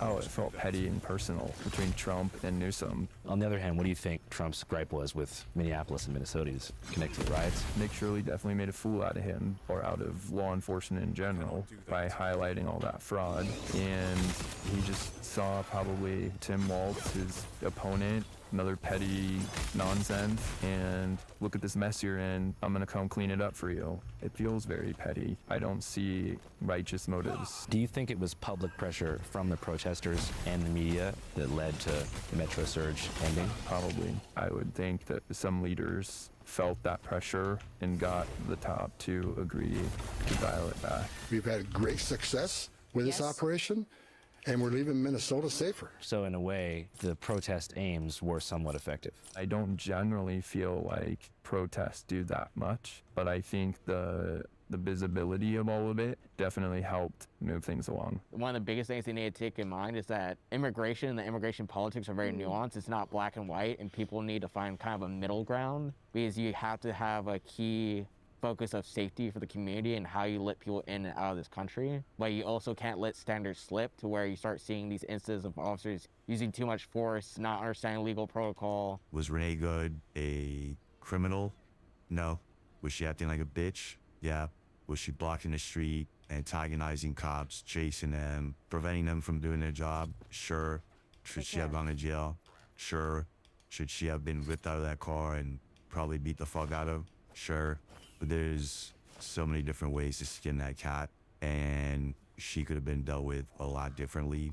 And everyone in that conga line of vehicles that were actively hindering the job of ICE that day, they could have been dealt with a lot different. And that comes down to experience, that comes down to training, and that comes down to leadership. And there was no leadership. In the Renee Good shooting, you had an officer who found himself in the same exact situation, same exact predicament, and was not only hit but dragged by a vehicle. And now in the Renee Good shooting, he's found himself in the same exact position. So if that officer was just hit and dragged by a car, you know, went through this traumatic event, why was he out there in Minneapolis in the most heated part of the country? Because the agency needed numbers and was sending everyone. He should not have been out on the street. He should have been doing something else. Yep, you heard that right. The officer who killed Renee Good was in the exact same situation a year prior, making a routine traffic stop, after which he was dragged by a car and ended up in the hospital. He was then put back on street to fill a quota, and it cost an American citizen their life. For our interviewees, this sort of thing doesn't only erode public trust. It threatens the future funding for HSI, which they all joined to combat human and/or child trafficking in one way or another. Growing up, I got to see people be impacted by human trafficking and the destruction it does to their lives, how long it takes to get back to normal. I think people don't realize what the dark underbelly is until they see it, and then they're, holy shit, right? Well, for those unaware, how big is the child exploitation industry? There are thousands of cyber tips reported to the National Center for Missing and Exploited Children, thousands a month. It may be something as simple as someone sharing child pornography. It may be something like they're chatting with someone who might be a minor, or it might be so big that law enforcement needs to act immediately. Before COVID, before everybody got sent home to do everything online, it wasn't so significant. It doesn't mean that the crime wasn't as prevalent. It just changed dramatically to this online platform during COVID. People don't realize that every time a child is on a digital device unmonitored, they're going to be contacted by someone with nefarious intent. And hopefully we've had those conversations with our children and they know how to handle stranger danger online. And then there's, the aspect of people known to us. The majority of kidnappings, child hands-on offenses are adults known to them. When talking to agents, their emphasis on the sheer scale of the booming child exploitation industry is constant, and it's due to this that so many of them have become disillusioned with the Trump administration. As I mentioned in the intro of this piece, a recent lawsuit revealed that Trump diverting HSI manpower over to ERO deportation work has resulted in 33% fewer hours being spent by ICE on child exploitation cases. Additionally, indictments have dropped by 28%, child rescues have dropped by 17%, and the DOJ recently slashed funding and training resources for law enforcement working on investigations and prosecutions of sex crimes against children. What's morale like in HSI? We feel somewhat defeated, disappointed, frustrated, like our time is being wasted. For most of my career, immigration enforcement was a tool that could be used to remove people involved in criminal activity where there wasn't another way to get them. It was a tool, a resource, something that could be used. It wasn't the focus of the investigation. The focus of the investigation was criminal charges, federal crimes, jail time, saving victims, and now 2025 and forward, it is the mission. The mission is wrapping up as many people as possible for immigration violations. Was HSI involved in the prosecution of a group known as 764? We do have some investigations in that. And for those who don't know, that was a Discord server of child porn consumers and creators. And it was really a sextortion ring led by actually high schoolers. The leader of it is his life sentence now, but I think he was 15 or 16 when it started. Basically, they'd use Roblox, like you said, to get someone involved in this extortion ring and process. And then they would encourage them to self-harm, sometimes even commit suicide, eat their own hair, kill their own cats, and then produce child porn of their own to feed back to the same people who extorted them in the first place. So it's just about the darkest thing I've ever heard or read about in my entire life. So I was wondering, in this job, have you seen things that you've had a hard time coping with? Absolutely. Secondhand PTSD is legit. I have a particular case, a particular video that lives rent-free in my head that at times, will be triggered. I'm just emotionally unable to continue whatever task it is that I'm doing. When you said the video that bothered you, was it a child pornography video? Yes, a child pornography case, child video. It's one thing to just investigate the criminals, but you're actually having to sift through probably hours of this content. Cumulatively, how much child sex abuse material do you think you've had to ingest? I personally would say I've seen millions. There are resources available to us as investigators, you know, mental health support, things like that, but it is woefully insufficient for the damage that this job does. Jared Fogle, the spokesperson for Subway, is set to be released this year. He was convicted on possessing and distributing child pornography. He was very famous. He was an influential person, and now he's going to be released. The chances of him going back to viewing and distributing images of child exploitation are pretty high. The recidivism rate for these child predators and the people who consume this type of material is pretty high, and we always see them again. Do you think that people like that can be rehabilitated? No. I don't. The best they can hope for is to be controlled.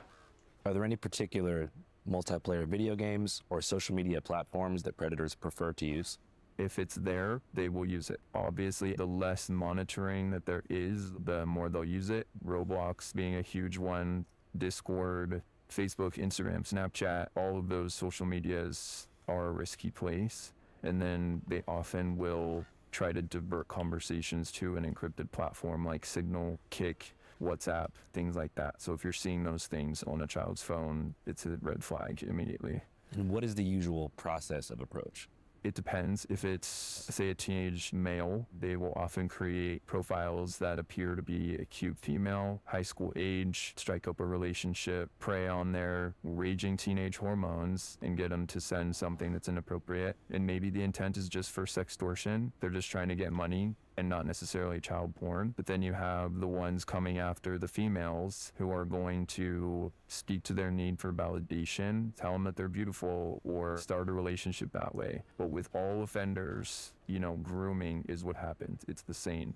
So whatever it is that the child responds to and considers their currency, that's what they're going to use. So in Roblox, they're offering Robux. And you mentioned the process of sextortion. Could you explain what that means? How it works? Sextortion is the act of soliciting sexual images for the purpose of then threatening to release them if they don't pay. So just like any kind of extortion, give me your lunch money or I'll beat you up. They get them to send an image or video or live stream or something, and they record it, and then they threaten to send it to their families, their friends, news outlets, law enforcement. The era that we're in with new technology, with AI, with 100 different new applications coming out on your devices every single day makes it extremely difficult for us to combat these predators. I believe child exploitation investigations are underfunded. If we were to see an increase in funding nationwide for these types of cases, you would see a significant decrease in the amount of CSAM going around, and you would see a significant increase in people being arrested, prosecuted, and jailed because they're conducting these types of crimes. Can you explain what CSAM is for anyone who doesn't know, and why trying to combat that versus narcotics is such a different game? CSAM is child sexual abuse material. Combating CSAM as opposed to combating child sexual abuse material. CSAM. Well, combating CSAM as opposed to combating the narco trafficking is very sensitive. The United States is widely known as a major consumer of narcotics and illicit substances, and we lose hundreds of thousands of U.S. citizens a year to narcotic overdoses. One of the big ones that we're trying to combat now is fentanyl. On the flip side, CSAM, the child sexual abuse material, these are little kids. They're not voluntarily having sex with adults. They're not voluntarily taking off their clothes and masturbating at 6 years old. They don't know what they're doing. They're afraid. They're being forced to do these things. These are the real victims. They're waking up in the morning in the hands of a trafficker, and they're being exploited. And they're being fucked. Even before all of this started blowing up on social media, you would see it in these shows like Dance Moms or Cheer Moms. and these little girls dancing and cheerleading, and the moms all over, you know, national televised shows, and, you know, every Thursday night you can tune into the dance moms or cheer moms, and you have a little 8-year-old girl doing splits on national TV, and she's wearing extremely tight clothes, and these parents, they don't care. They think it's cool to exploit their kids for fame or for money or whatever it is, but you can see how it is the exploitation of these kids already. That cheer mom has that same mentality. Oh, my daughter, she's fine. She's not doing anything inappropriate. Doing splits on national TV, showing her ass, twerking.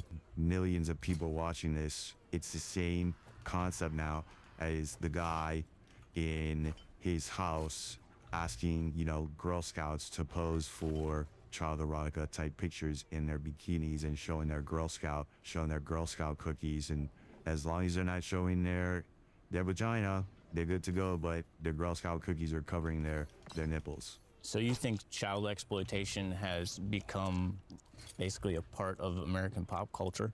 I believe so. Back in the day, you had Dateline to catch a predator. Everyone, the entire country would watch that 1 hour of Dateline, and it was coming out every week. Just people wanted to see predators get caught. What can you tell me about sex tourism and what HSI does to combat that? HSI is on the forefront of combating sex tourism all across the globe. The main consumers are going to be United States citizens. They travel to countries that are usually poor because the American dollar goes a long way. These sex tourists can buy underage kids to fuck them, and they produce child pornography, and then they distribute it amongst themselves and amongst their community. So to go full circle back to immigration, now we can see how devastating it could be if an HSI agent was pulled off one of these cases that you just explained to go deport a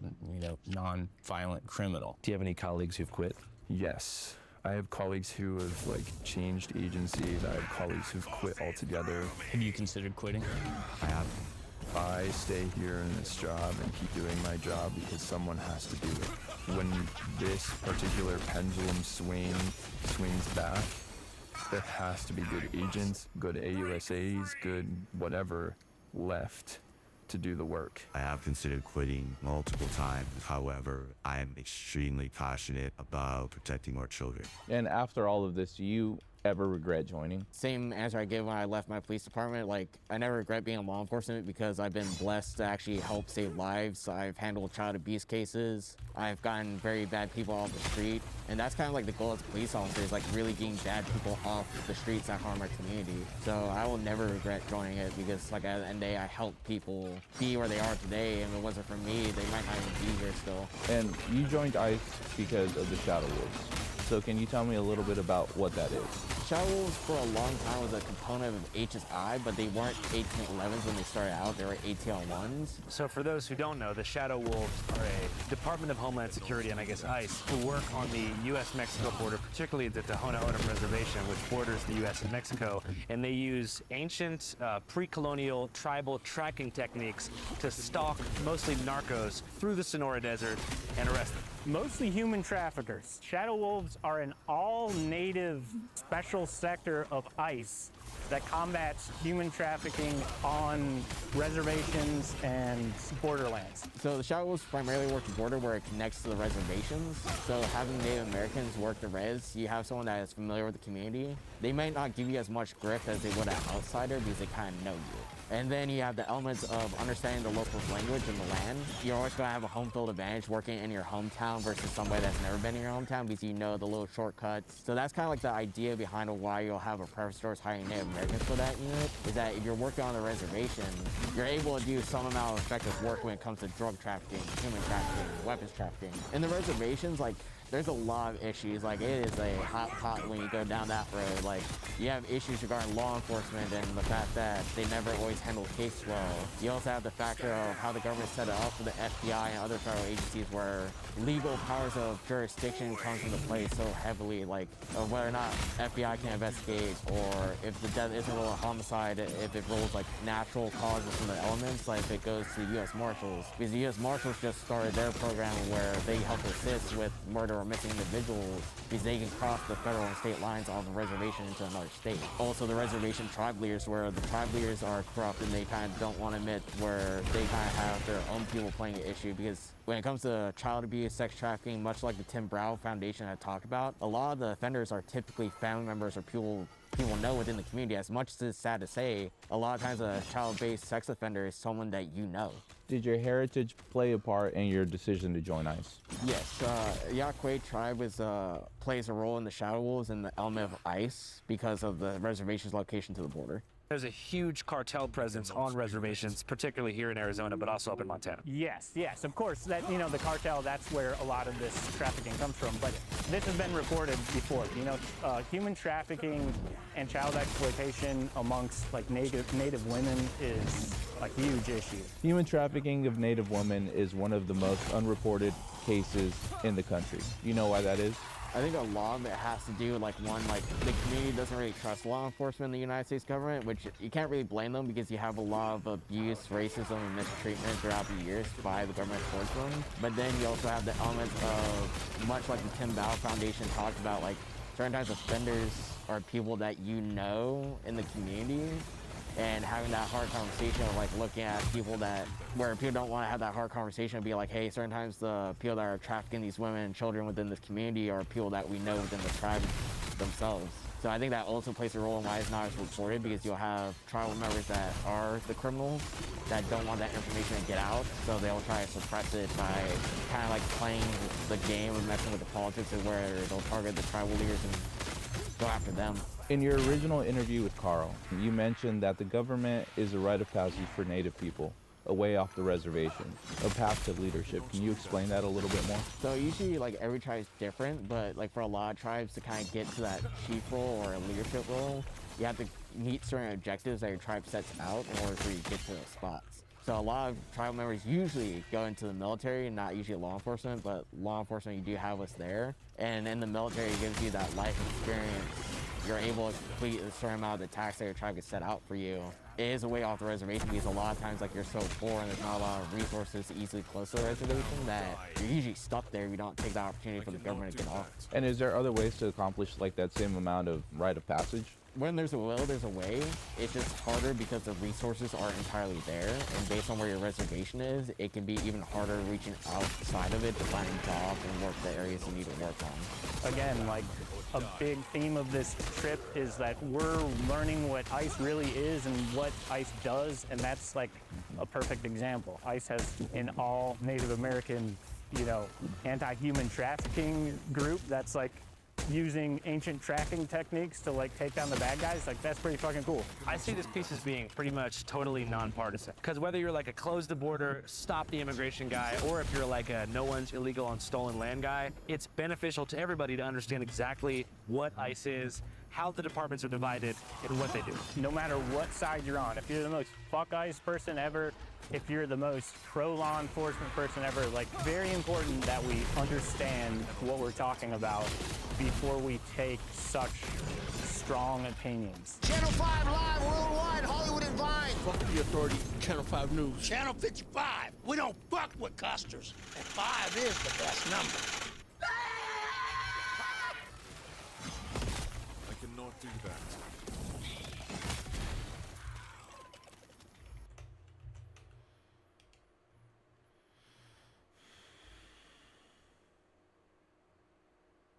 Give a man a fish, and you feed him for a day. Give a man a dynamite. Don't teach a man to fish, and you feed yourself. He's a grown man. Fishing's not that hard. I want my money back. How do I get my quarters? Oh my God, you are such a sore loser. I'm not a sore loser. It's just that I prefer to win, and when I don't, I get furious. Employee! Fishing relaxes me.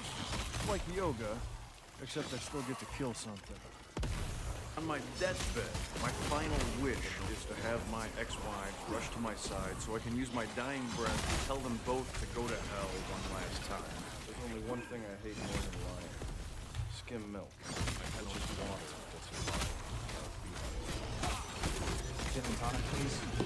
Belay that order, Dana. Lagavulin neat. Clear alcohols are for rich women on diets. Crying. Acceptable at funerals and the Grand Canyon. Fish, For sport only, not for meat. Fish meat is practically a vegetable. Haircuts. There are 3 acceptable haircuts. High and tight, crew cut, buzz cut.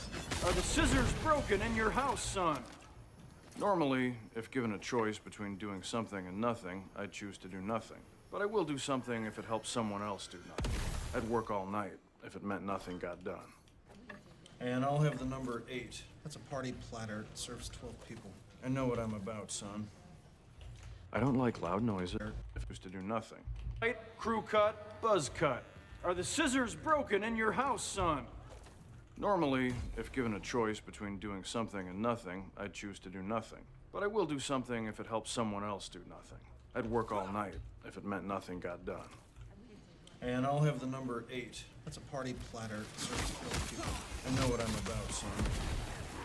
I don't like loud noises and people making a fuss. And I especially don't like people celebrating because they know a piece of private information about me.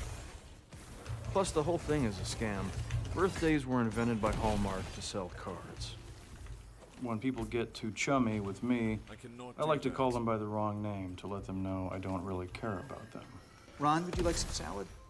Since I am not a rabbit, no, I do not. Try it. Sounds good for you. You got it. Delicious.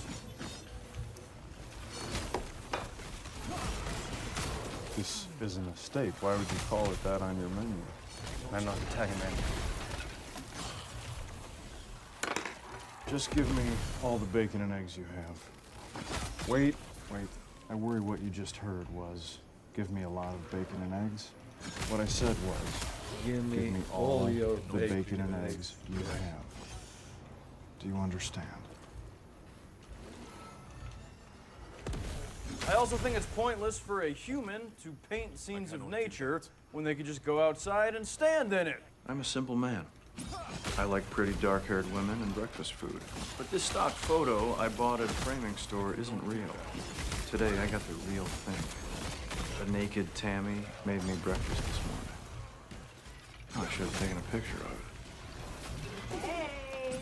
Mommy! You survived, huh? Indeed, I did. How were they, really? Couldn't have been better. We had a wonderful time. Oh, that's good. Because my sitter is still out of town. So I really hate to ask you this, but is there any way that you could take him again tomorrow? No, of course. I'd be delighted. Thank you. Girls, want to spend another day with Ron?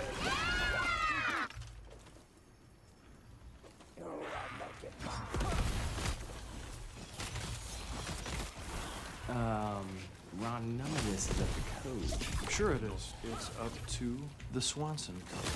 There's no drainage, doesn't seem to be any ventilation. You've got hazardous chemicals over here. Yeah, which only I'm breathing. Same liberty that gives me the right to fart in my own car.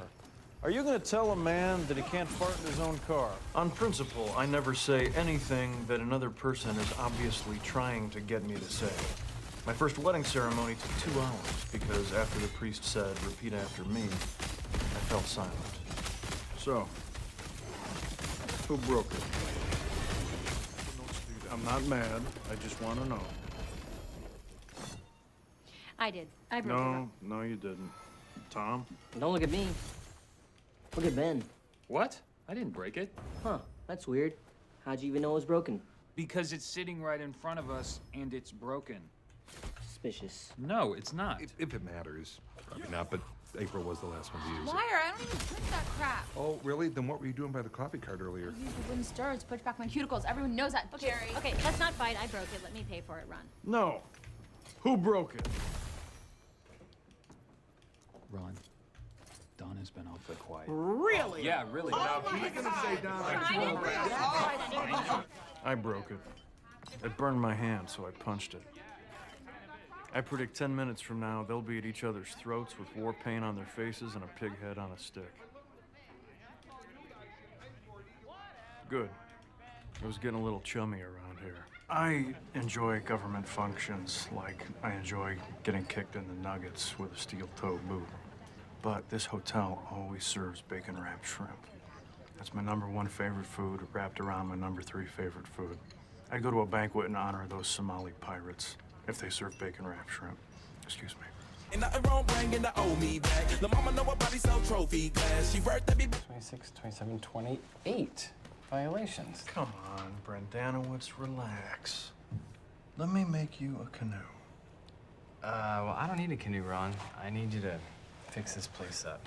So, I'll give you 24 hours.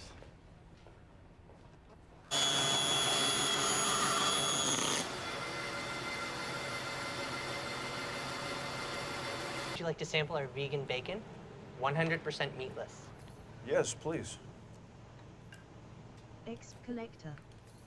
Welcome to my Another channel. Dobro jutro, kako ste? Dobro jutro. Šta se igra? Šta se pika? Nešto, gledam neku seriju u pozadini, na drugom ekranu. Ovo je samo da se eto zanimam sa rukama. Ma, lepo, lepo. Što se kaže tako nekako. Kako ste vi jutros?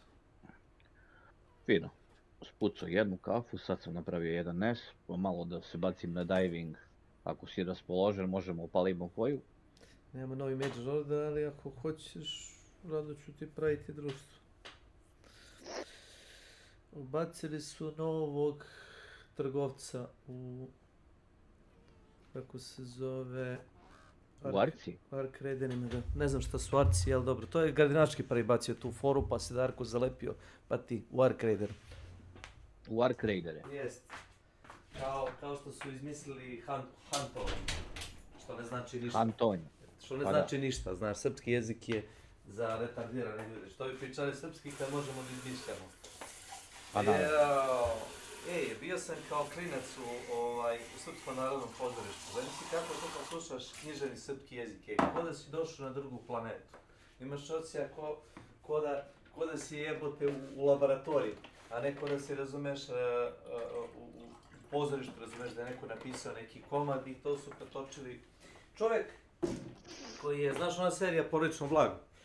Znaš onoga što priča onim naglašenim, onim piroćanskim ili kojim je već akcentom, onaj kako zove Tika, Špici, Đoša. Oba ta glumca pričaju jako lep književni srpski. Kad to zahteva ulogu. Dok o tome da misliš da su glumci retardirani ili znaš ha ha ha ho ho ho. Ne. Ti ljudi su jako edukovani i profesionalci su u poslu. A zarad uloge i tako traži posao, jeli, mogu oni se spuste i niže, razumeš, i da karikiraju. Čekaj, znači u Ark Raidersima su ubacili novoga tradera. Da. I šta taj traduje konkretno, gospodin? A što ne upališ igru i kažeš mi? Pa ja bi morao onda to da se prešaltam na Sony. Sad sam na Steamu. Nemoj, ajde, objasniš ti. Imaš da kupiš Volt. Volt ti je da ubaciš blueprint koji hoćeš da zadržiš. Kad uradi se sledeći reset, ja mislim da ima do 5 slotova možeš da ubaciš. Sve što moraš da ih kupiš. Moraš da ih kupiš. Tako što ćeš da ubaciš retke komponente. Bukvalno ne mogu ni par, nego moraš recimo da ubijaš neke jake arkove i da daješ komponente od toga. I onda ti on skuplja vrednost i kad nakupiš u toliko vrednosti, mislim da je 200.000 po slotu. Bravo, super su tu radili. Možeš da kupiš brodiće isto, da trompiš stvari za brodiće. Možeš da kupiš, svake nedelje ima u rotaciji po jedan blueprint, ove prve nedelje se dali automatsku pušku. Ako nemaš, a imaš viška materijala, možeš da trampiš. Znači, pitanje je trampa, nije pitanje kupovine. Daješ jako retke komponente od onih bossova, bukvalno, za stvari. Cool. Tako. Tako, gospodine. Čisto da ljudi ne kažu kao nema ništa. I granatni pištolj su bacili. Opa, ide gas. Za ljude koje mrzi da rade questove ili bi htjeli da ubijaju arkove, a ono, znaš, imaš rešenje, možeš da nađeš random blueprint sa granatnim pištoljem. To ti je kao onaj iz Helldivera, onaj što ima jedan projektil, pališ pap, pa onda on obrne u stranu, baci novi, tako. Da. Nema neki kundak dugačak, tako da je malo neprecizan na daljinu verovatno, ali u suštini hoćeš nešto da možeš da ubiješ šarkove, jel da, manje više efikasno. I ovo ti je kao budžet rešenja, nije loše kako sam vidio. Yes. Opet moraš da nađeš blueprint, ali umjesto da radiš queste možeš ovo da nađeš ranije i na konju si.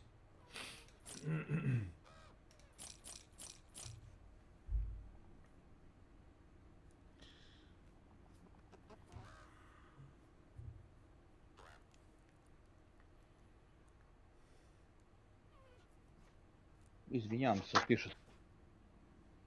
Dobro, ja bi je tišao, ja sam slušao sam sebe. Take care. Kako vinjam. Jebao me mačak. Neka. Šta si mu radio?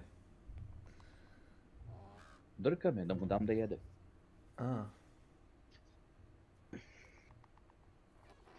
Nesrećni kučkin sin. Jebote, pazi, ovaj miš neće na moj Red Dragon podlozi za mišu koju imam. Da. Keca me. Nego bukvalno na krevet, na ovu ugaonu garnituru, bukvalno stavim ga i on radi kao. A to moj kum isto, tako da. Ma brate, da sam znao uzo bi neko kvalitetniji, ali nema veze. Uzo bi bolje ćebe. Aj, lepo sam ja hteo Logitech, ali kao, ajde, treba mi samo zove me, nije i okej, polagati. Nema veze, radi? Radi, okej. Pa eto. Ma promijenit ću ja i drugu podlogu, ali sličnog je materijala, razumeš, i tu keca, bukvalno zeza mi. Nije mi... Ne pa lepo.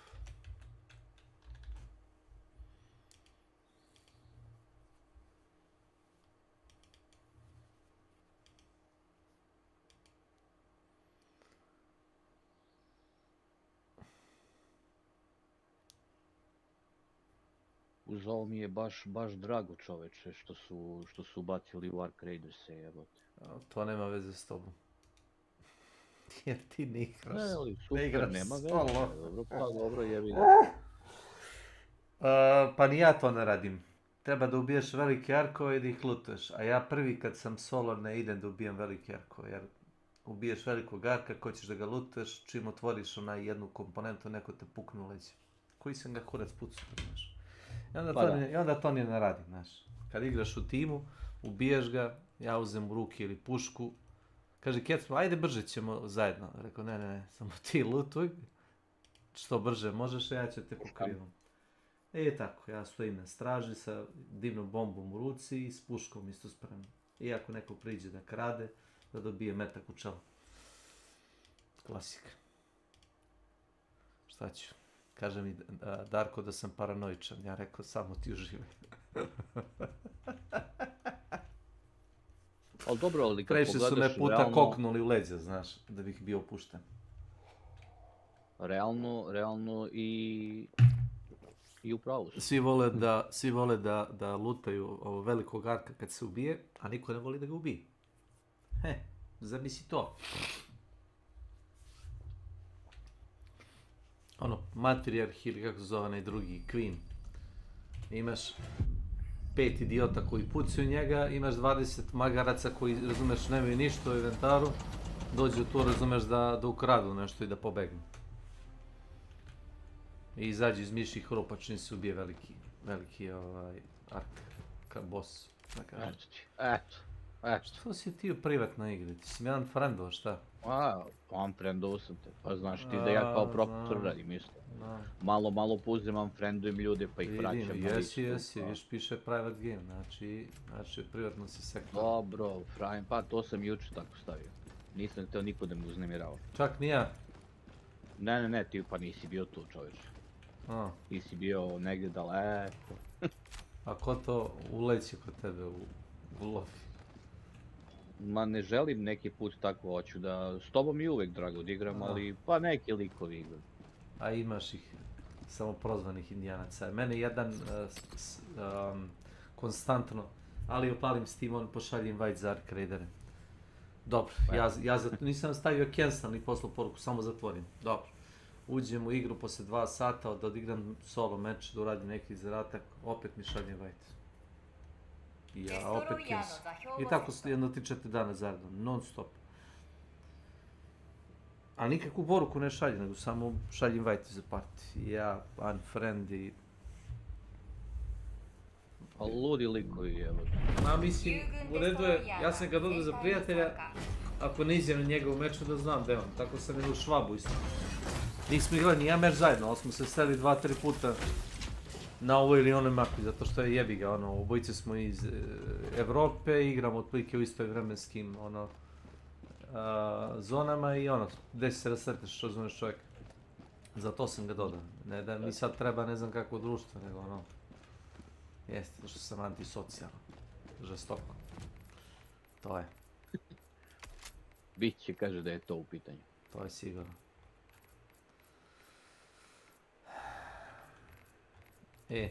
Nemamo novi meč žorda, šta god. Nemamo.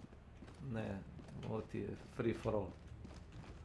Ništa, ajde da uzemo onda bube. Igraj šta hoćeš. Ili robot. Ja sam ovdje da posmatram, igre Illuminate da... Budu sam malo ubrekrutan Forster pušku, malo je brzo kako se zove. Nemoj sad da mi skrećeš teme, što ne igraš Illuminate? Ćemo Illuminate?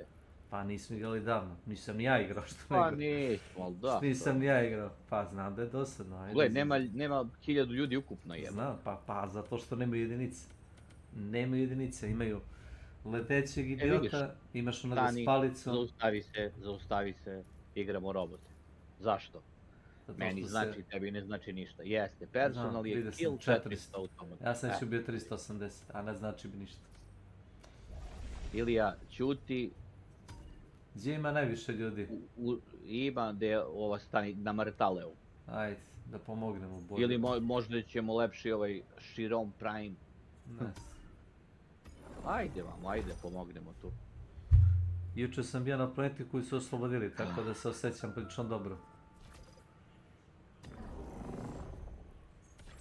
What the fuck? Šta je to? Difficulty 1, jel majke? Ja vidim jedan sektor. Oh my god. Šta misliš ovo mapici? Može. Sabotaža, Jeste, to komandni volim, bunkeri. sve to volim. Razdanjivanje.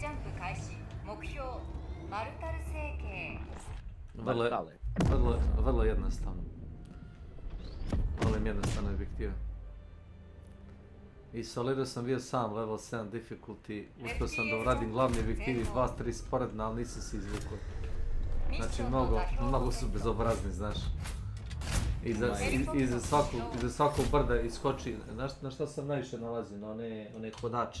One velike što ispaljuju ono kluster, one bombe, imaju one laser. Perverzijice. One što su iz Robocapa izvukli, one ga daju. Na to sam nalazio non stop. Na kure su mi se uvijeli popere.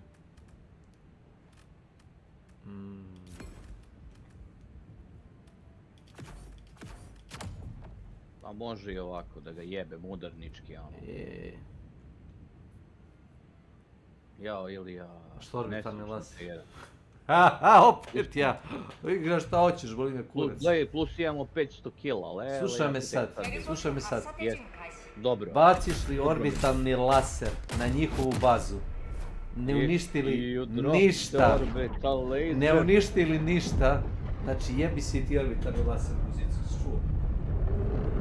A gledao sam to 1000 puta. Vidio si što radi Sauron, si vidio? Jebem u kevu na kesu. Ajde vidimo i to. Da. I onako nisu fiksalo. Ajde vidimo i to. Saurona možeš da teoretski pogodiš i sa 500 kila bombom ako pogodiš ugao. Može. Ne eksplozija, već da ga pukne onaj projektil u glavu. Onu viljušku da ga pogodiš. Ne, da oko je, ona je oko.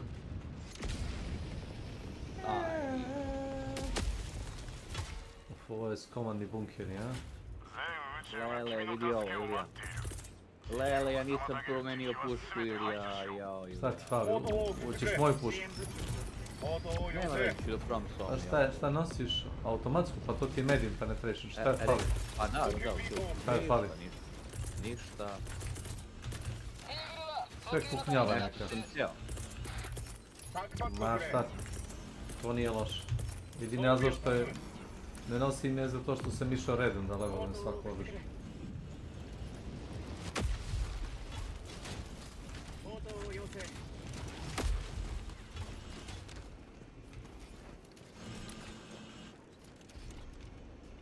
所はここだ。北西200メートル。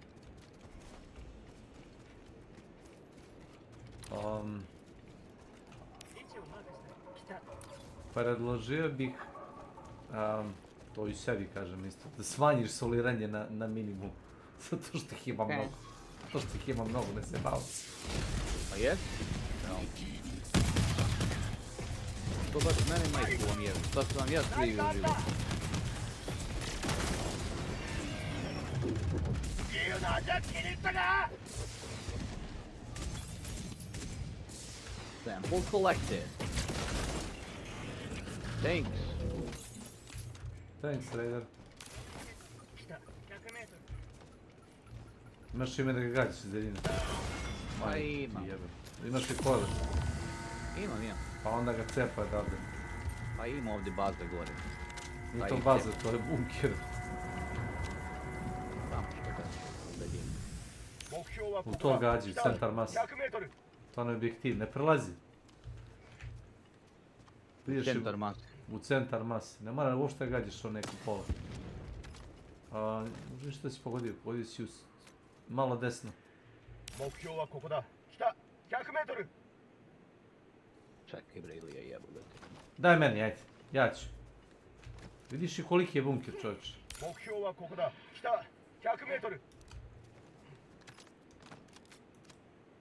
Sad pomeri taj pokazivač, molim te. Ajde. Pa pomerim. Bravo, još koji. Aha. Motherfucker! Aha. Daj meni, rekao sam ti. Prišao si preblizu, ti si poljubio. Treba da ga gađeš sa 200-300 metara, ne sa 100 metara. Prišao si da ga poljubiš. Daj mene. Daj mene. Oh my god. Neće fora... Daj.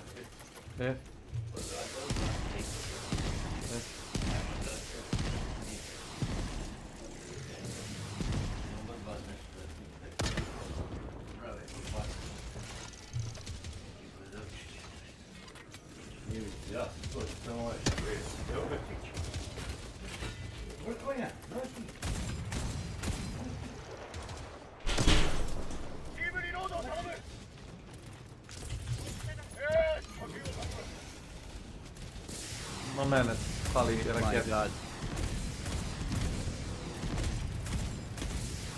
To ne uze plastični eksploziv od mene. Pa ne uze.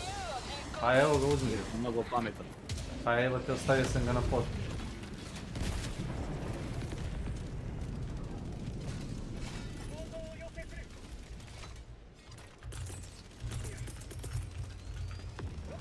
Vidite, govna bre. Mi smo šampioni.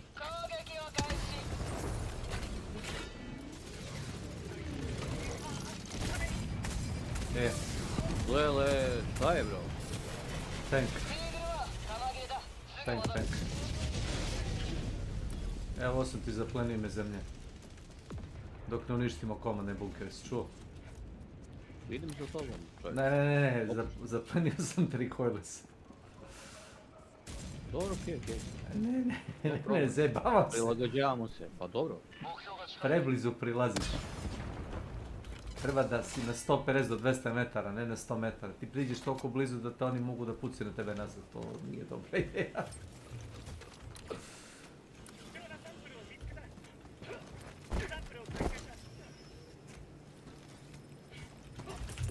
Čekaj, ja pozivam.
Izvinjam se ono.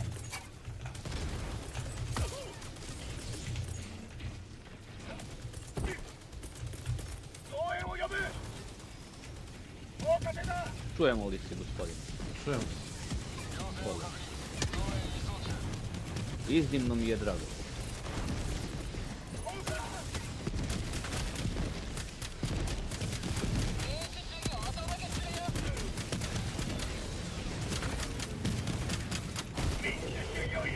Lele.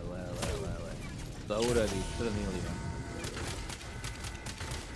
Pa imaš prvi 500 kila bombu, ne znam da si provalio.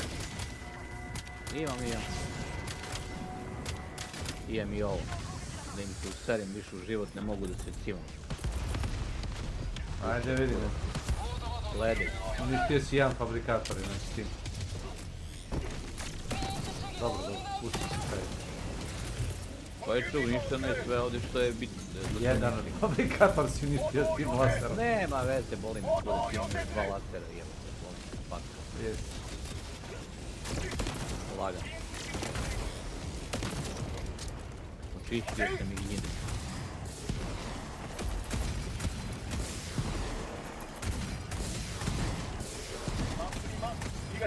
Kovanje.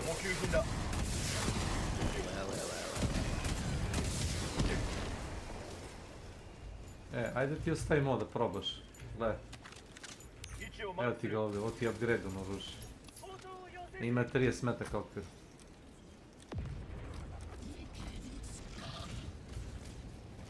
Pušku sam ti ostavio. Sensor. Jeste, ima laser, ima puta 4 optiku i 30 metaka okvir, umjesto 10. Kako je ovo oružje, bravo? Pregušeno, super za skidanje glava. Možda i skineš jednog po jednog u bazi.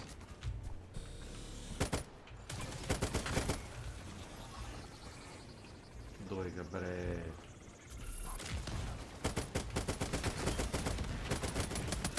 Opa, mnogo trese, nije loša ova automatska puška. SMG šta li? Trese. Pa mnogo trese, pa prvi je nivo, čovječe, ništa nije upgradeovano, razumeš? I zadnji nivo nije, previše brutalno.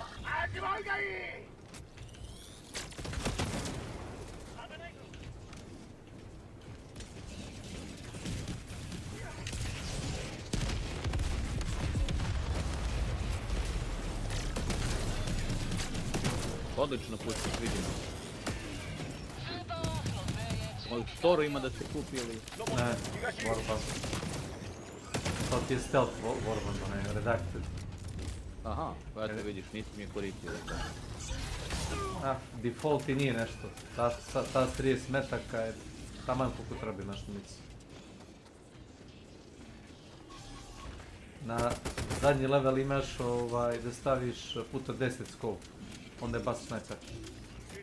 Sad se tretira kao marksman rifle, a kad uzmeš najjaču optiku, mislim možeš ti da menjaš stepen zooma. Ono, držiš dugme za reload i onda menjaš jačinu optike.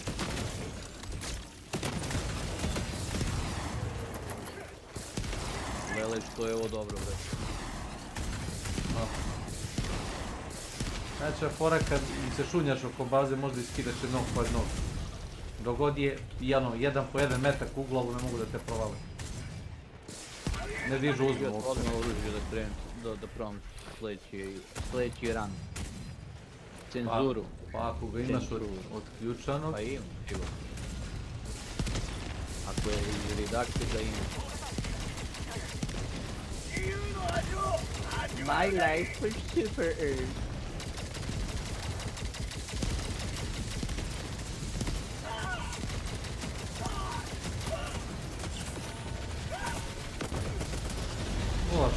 Gada jedan.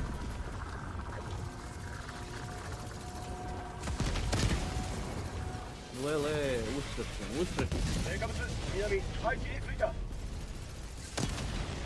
My god. Dva tanka se radi. It's horrible. Je, za njih je horrible.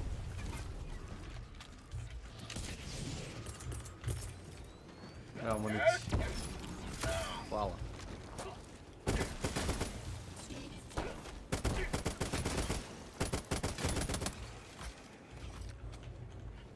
Pa tim Sim silio u Keniju život ovdje čovjek.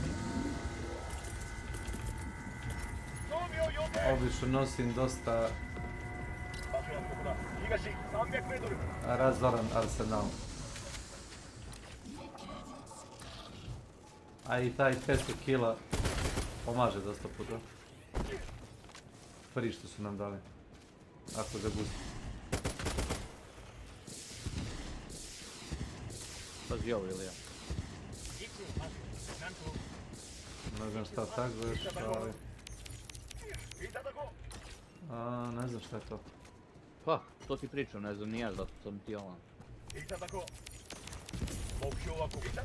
Pa su 100 godine smo ga tagovali, znaš? Jeboga.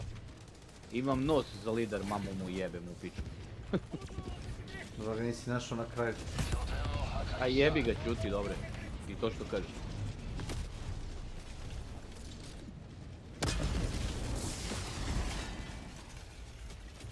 Bravo, Elijah. Rekao sam ti, daj mi taj rekord. To sam ti rekao bio na početku. Pa puštam. Razlog zašto ne igram sa rekordom se smatram da je dosadan, znaš. Vrlo je jednostavno. C4 zahteva malo vežbe. Moraš malo da digneš ugao i moraš da budeš bliže. Ja volim da sam blizu. Close and personal, to se kaže. Brate. Ja mislim da je ovo dobra rupa ovdje.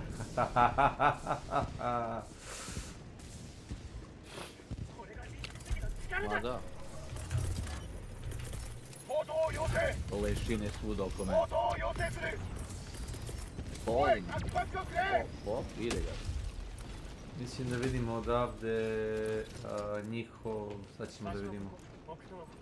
Gdje im je command bunker, jebeni.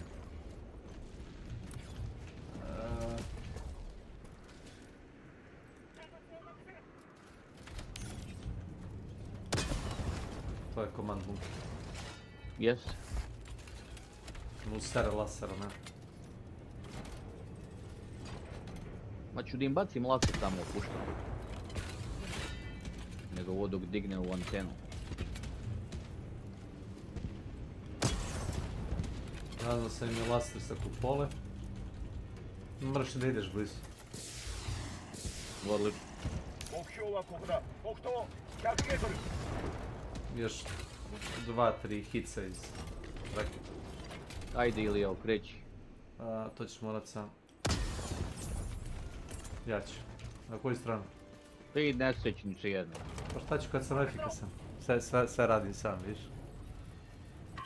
Oj. Vidio sam mu samo vrh onoga bunkera. I skinuo sam ga. Pap. Ti prilaziš preblizu. Znači treba da koristiš to što imaš da nisko oružje.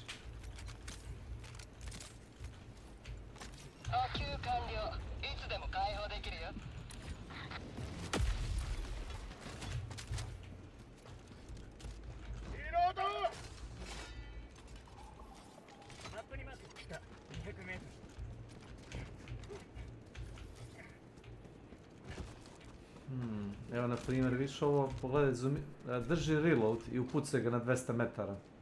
Optiku. Ne on 200, na njega imam 150. Evo ti gledaj sad. Pogledaj ku bunker ovoga. Pa ga skineš u glavu.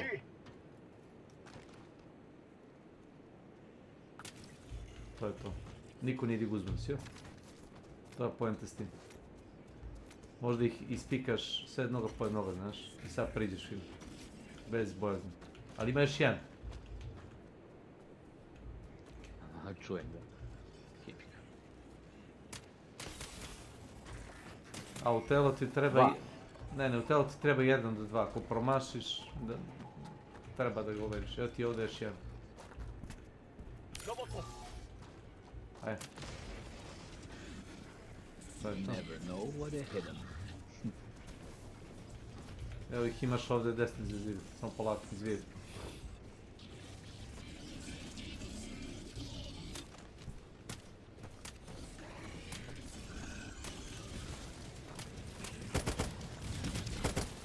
A jebu sam mu ja polako. Mnogo ih ima.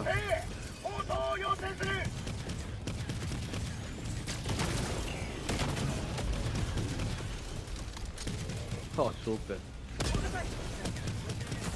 Divno. Močaran. Pazi samo da te ne knockbackuju na ove mine.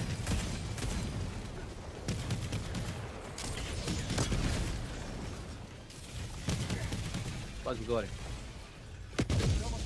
Tu.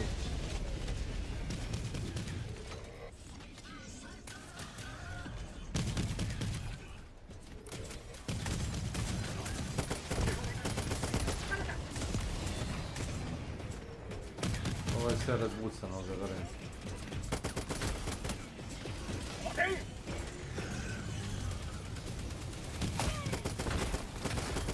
Što tu puca? Ja pucam od njih. Tu ne vidim ništa. Ma ide ova kokoška iza tebe.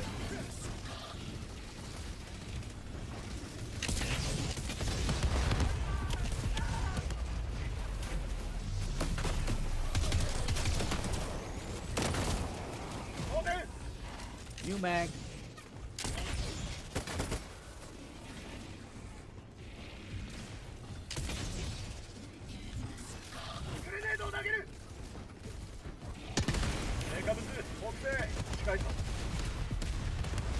Bro.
Kako i strategi ne skaču ovako glupovo nekad, ovo je nevjerovatno.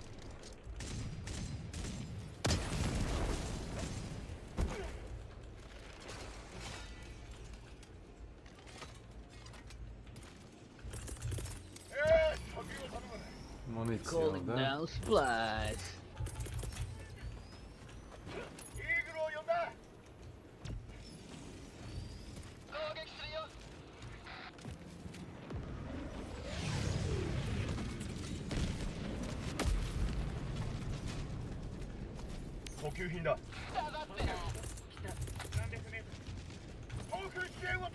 Imaš gamadi tamo, ko imaš 500 kila park.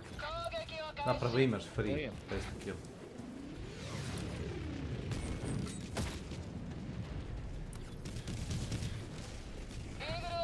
Još im se nisi ukenjao. A ne vidim gdje je fabrikata. Pa ne ga pored dimnice, znaš, ušte mjesto kako pretekao. Aj jebik se Ilija, znaš?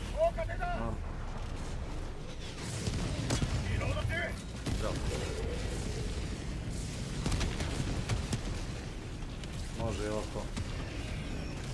Smrtne sreće. Prosipam ulje. Ti ga čuo kako nesrećnik zapeva.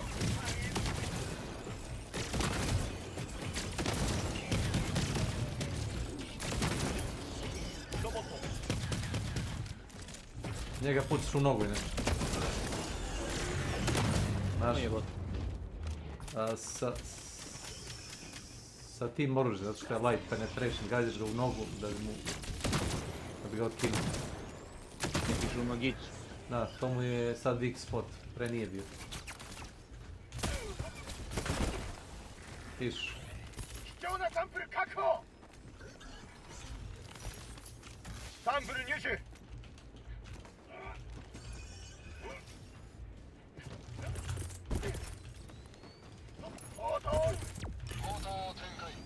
Kakav lovely image.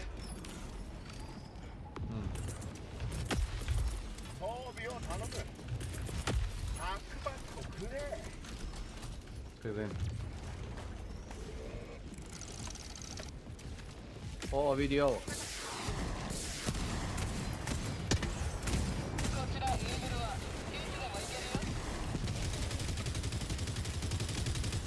Njega ću pištoljem da gađam, vrat. Mislim, bih kad me ne bi noko rocket center.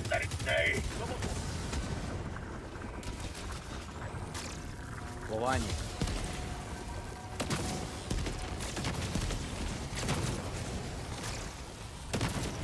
Marš.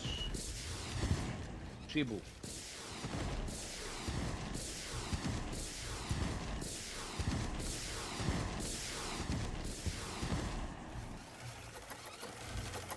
Ti to gađa taj fabrikata, vode. Da.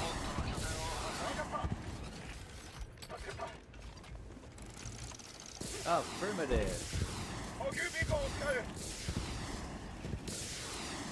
A, vaš, to ni ja ne mogu.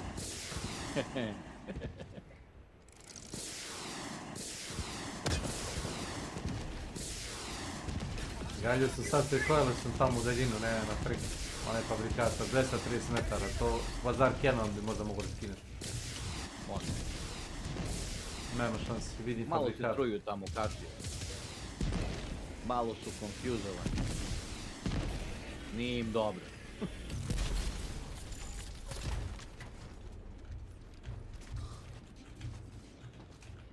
Bedao.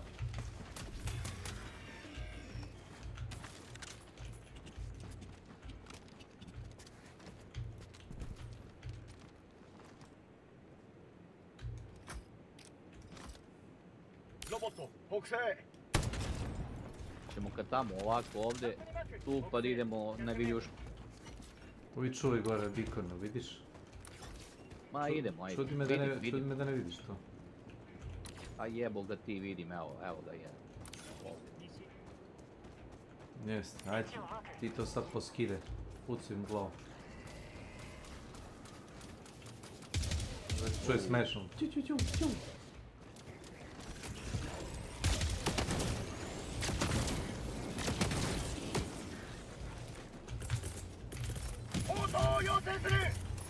Ovo je divno. Beži nazad. Beram. Jebo ga ti, beži nazad. To si meni bacio divnu bombu, objasnim. Kažem, beži nazad, gorilo su leđa. Je lutra. To bi bacio na sebe, pa nisam klinac, te spam.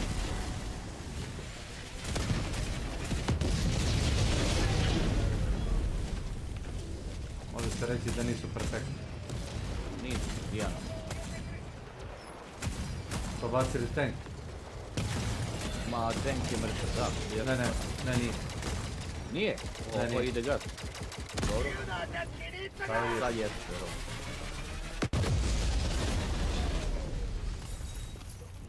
Kao... Oh my god. Kao kod Đure Cigana. Na ovu potporu.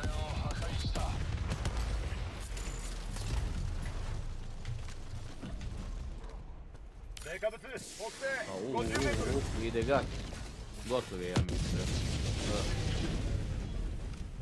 Mislim da smo išli rakete s dve strane. Evo ga džemer. Pusti džemer, idemo na ovo. Ne stavi se nam vremena.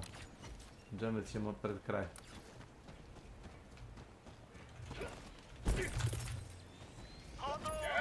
Dobro. Ne moraš im da priđeš, gledaj, odavde.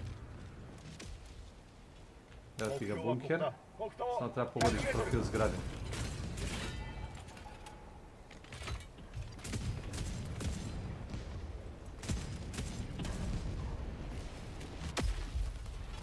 Vidiš ide? Čekaj, vidim. Tamo je tago. Malo iznad nje. Šta je to? Ma vidi bre. Što bi rizikovali svoje mlađene živote kad možemo da ih Pazi levo ima. iz daljine pobijemo. Vidim mine dole, šta se dešava ovo s minama. Vidiš šta ih. Ajde skini ovoga ovdje gore. Evo ga gore u bunkeru. A mrdni taj Mark jebo ga.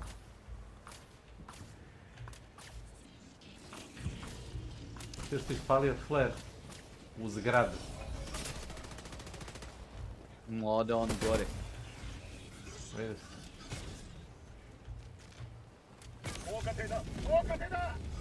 Ajde, ajde.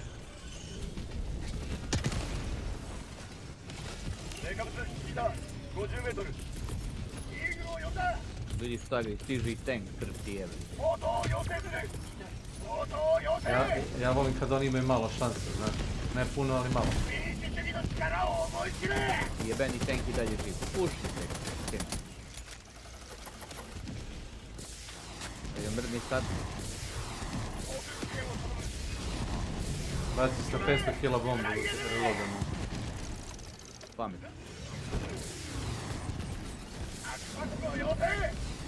Ne znam da li živi.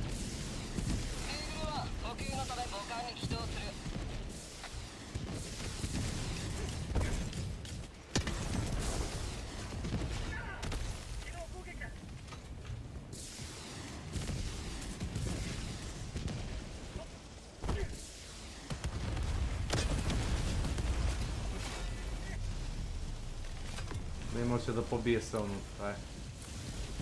Ajde vidimo sve. Ide.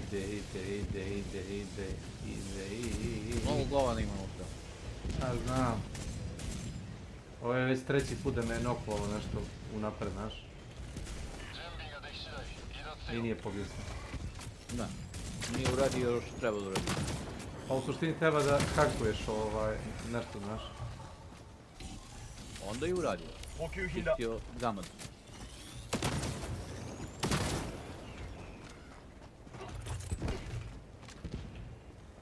Ja ću. Da, ajde druga strana. Ti budi kod te konzole. Jes.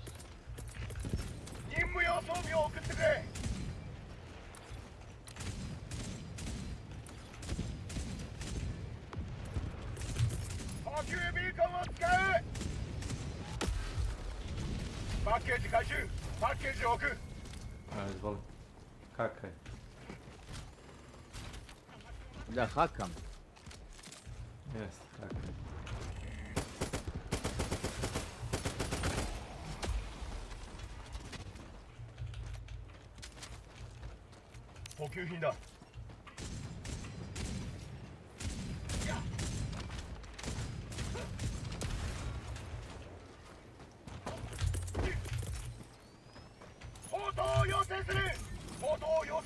Pa neki tank dolazi nešto.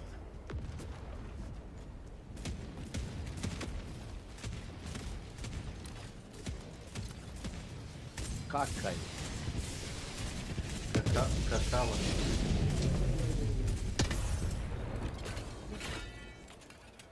Kompromitovo sam ih. Our defense has been compromised, sir.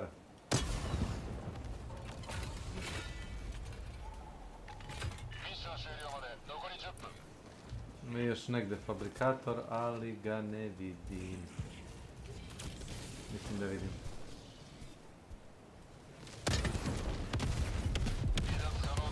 Bro.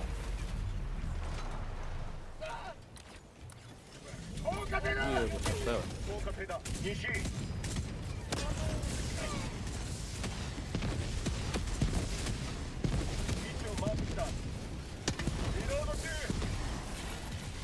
Kako se ovo dešava i ljudi? Seks poviše. Vidi ga ovaj nesretnik.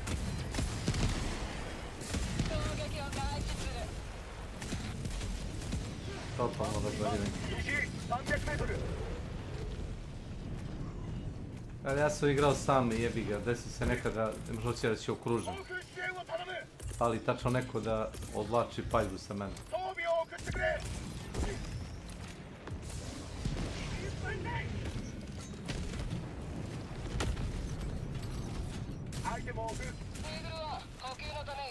Pazi šta je mina jebo.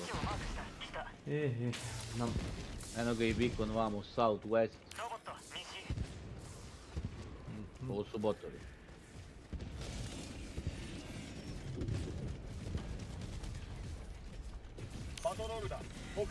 Ma znam, sve čujem, ali šta ću?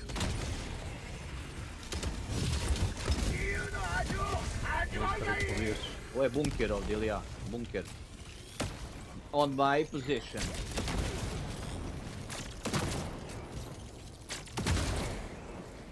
Engaging. On my way.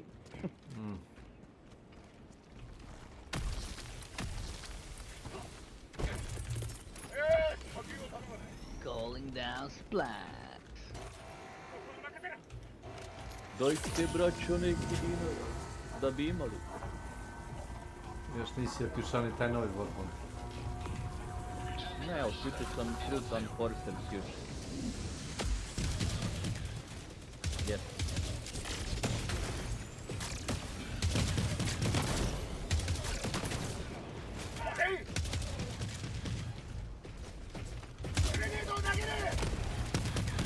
Bravo.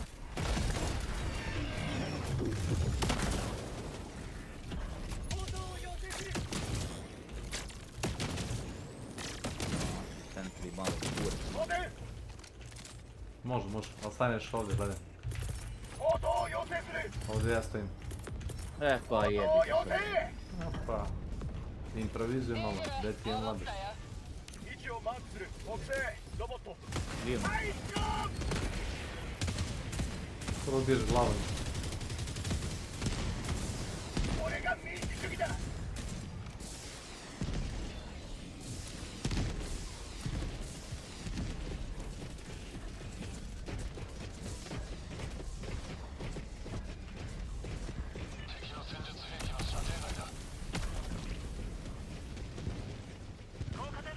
Naravno, dropship, no?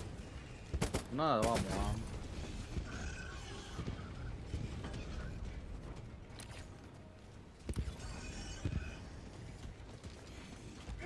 Idemo veći dogled. O, ne! Kako moguće da su mi vidjeli, bre, brate, bre? Ja. To što idu okolo i traže na sakne. Ima i ta varijanta, znaš. Malo je glupo. Pa glupo kad igraš sam, kad pobiješ dropship i dođe patrola i napadne.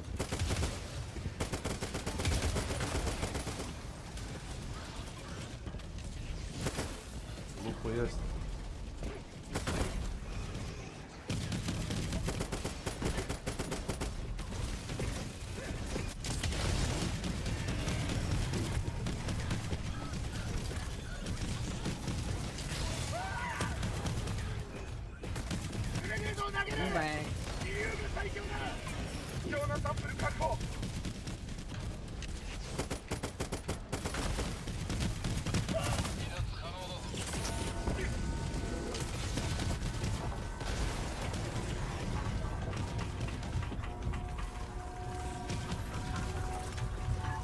Loginujte. Thank you.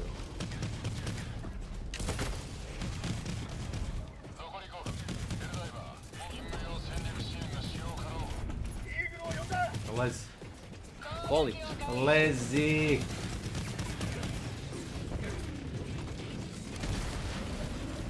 Daj još jednu baci na togo, ako ubije Kelbon. Misliš 500 kila? Pa to. Evo 500 kila. Loš, bre.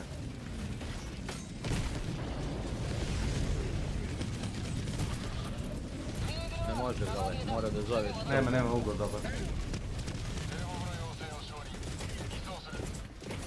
Gle. Baš.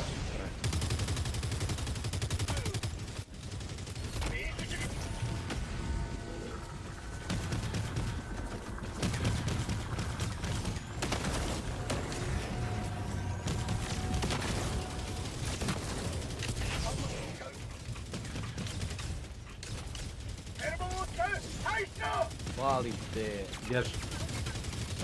A ja sam dole. Palite za mnom sve si kao da me nema 100 tijeli.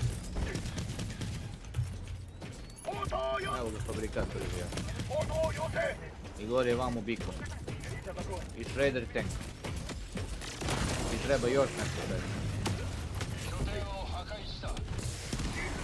Ako treba.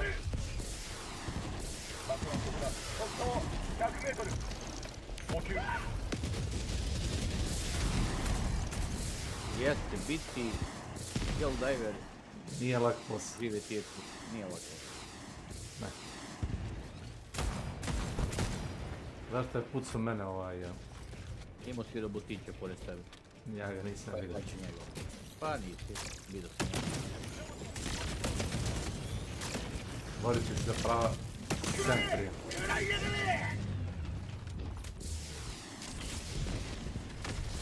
To je smešno pucam. Piu, piu, piu. Dobre, dobre. Pa kažem ti, ako imaš malo sreće, možeš da im se ušunjaš u bazu, da te ne provale.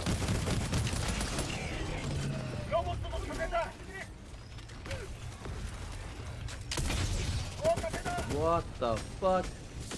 Vidio sam ja to. Ajde.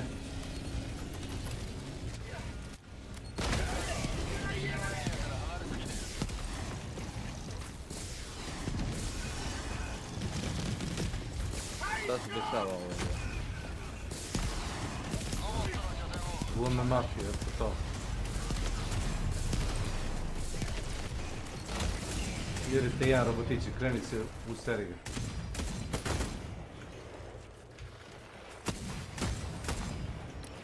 To je to. Što se ono kaže, čiča, miča i gotova priča. Imamo beacon koje bre nešto meni da letimo. Viš ti vreme. Gore desno. Minut i pa još. Mislim, ne znamo ti tu radiš išta, ali. Ako izgibeš, ja izlazim s ovo, razumiješ, pa ti vidi. Radi net. Koliko imam posle ovoga još vremena? Ne mogu da te reforsujem, imaš još 2 minuta. Okej. Nemoj da izgineš. Nemoj da mi zoveš supply onda tamo, okej? Da možeš tako. Imaš 13 sekundi, pa zovi ga tamo. Kuce ga odmah. Ti kažem, nemoj da mi zoveš. Ne, odmah ga zovem. Nećeš ga ti stići uzeti, znam. Zovi.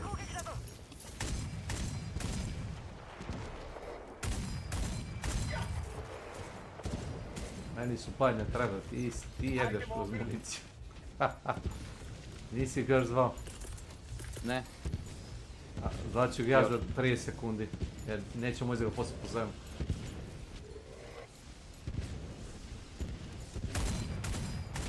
Ti ga zvao, jesi? Odlično. Jebem ti jebeni rare sample. Za toliko mučenje samo zbog rare sampla.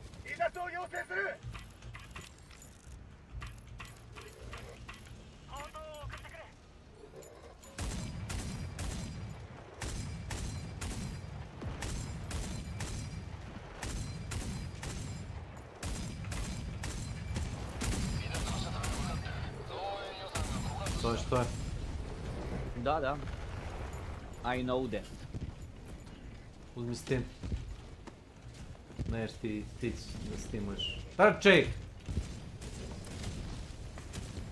Ne da mi se. Vidite kako trčiš, za tobom idu 3 drop poda kako hoćeš. Nek idu. Pa idu ovi, ono.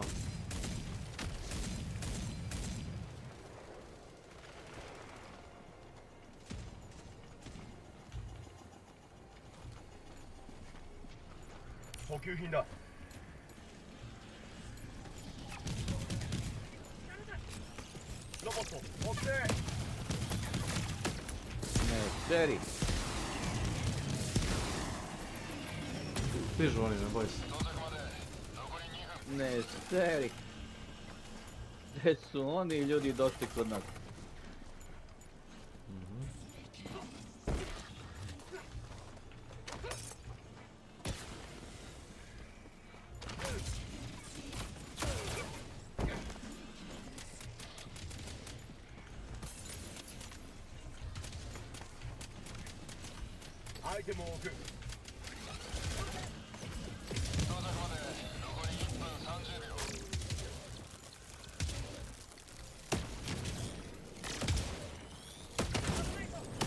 Smešno ga katapultiraš. Stižu novi.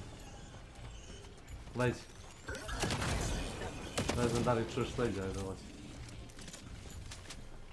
Imaš ovdje kutiju 2 municije. Neko ti je bacio bombu s leđa. Od njih, da?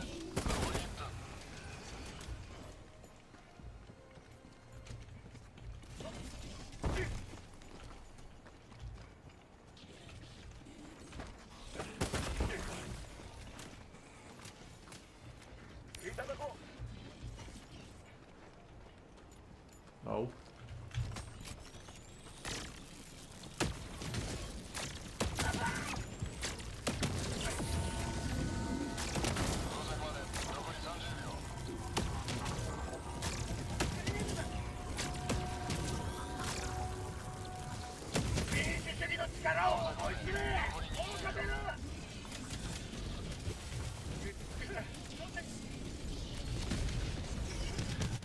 Imamo Shreddera.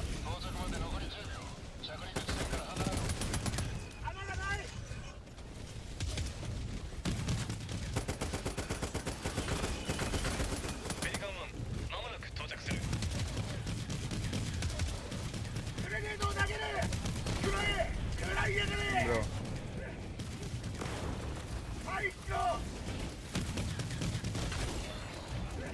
Bro. Stand by, take off. Aha. Aha. Jaka priča. Ovo je bilo moje isto iskustvo kad sam bio solo, samo što je bilo više onih pilića sa onim raketnim podujima što ispale 10 onih granata svuda po oblasti. Bilo ih je 50 jebate, sam ih pobio. Bilo je jedan onaj kako se zove, onaj pod kao bikon i ja prilazim, čuju ga 2 tako. Ja go šta je ovo?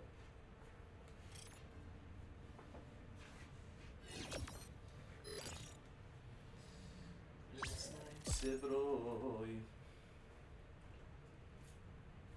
Čekaj trenutak, evo ja samo sekundu, tu sam.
I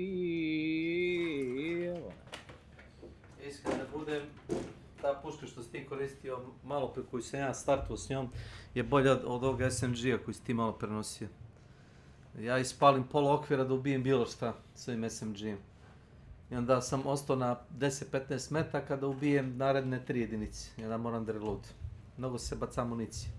Dok taj prigušeni, taj marksman rifle, sa tih 30 metaka okvira možda ubiješ 10 jedinica lagano. 2 ti metka treba za običnu jedinicu. 1 u glavu.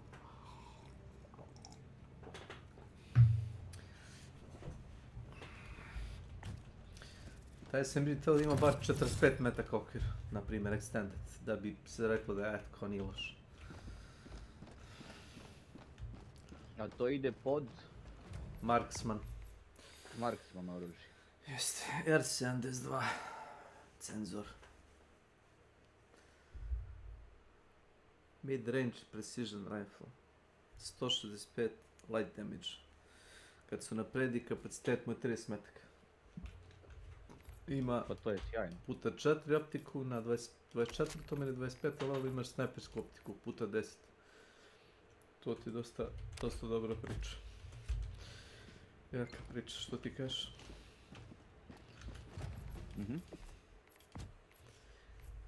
Reci mi, da nemaš ti sad neke obaveze kojim slučajima koji imaš? Nije da se brinem zbog tebe, ali ako imaš nešto da uradiš, da razumem. Pa za sad nemam ništa, za sad nemam. Dobro. Nemam pojma, brate, ako mi ne iđe dušica, ne znam ništa. Eto, to sam pitao. Da ću da udaraš ručno, šta? Ne ja, nego radi tebe.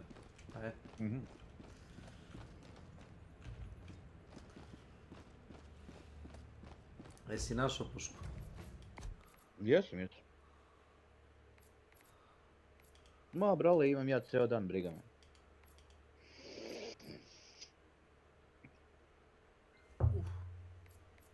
Joj.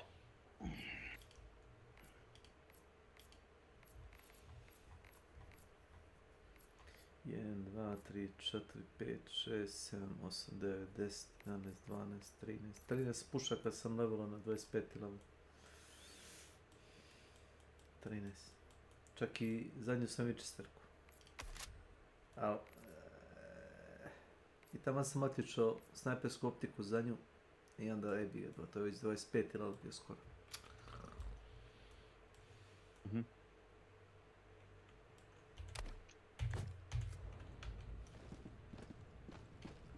Udarim onda ručno, da je znam. Ću da igram nešto drugo, da ne bi prekidu pola. Ovo sam te pitam. Znao sam da ćete da odem i Radi tebe i radi sebe, to. Upravo sam znao da ćete baš to da me pitam. Ako budemo oko 11 tu i da ustupam, da odigramo do kraja ovu kampanju, da.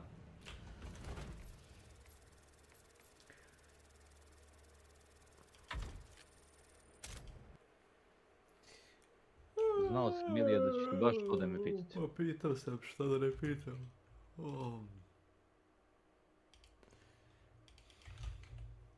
Mrzim kad radim ujutro. Ne ujutro, nego drugu smenu.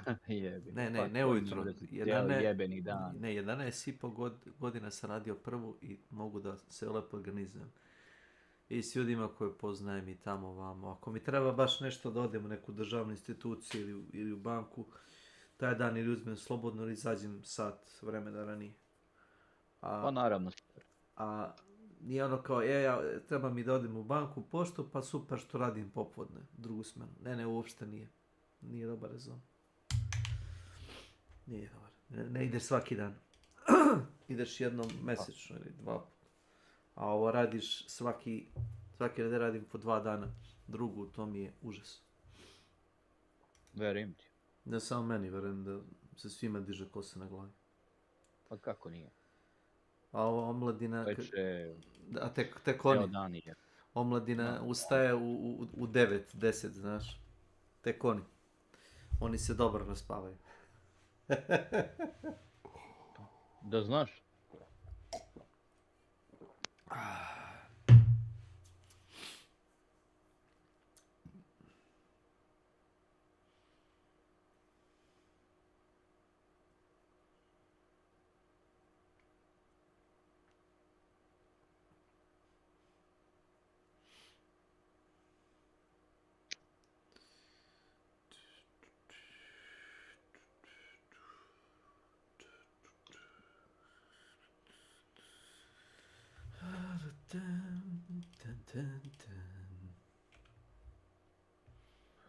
Cybernetics Augmentations.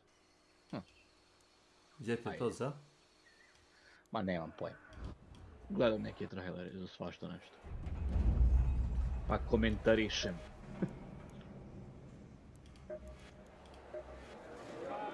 This is a favorite day for trade if trade is what you seek. Možda kupiš skin, uzgled budi rečeno, unutar Ark Raidera. Gdje? Evo gledaj. Ajde. Ne moraš da uđeš u igru da bi vidio ovo. Ja ti nastavit ću ti screenshot. Za 500.000, ali moraš da daš materijal.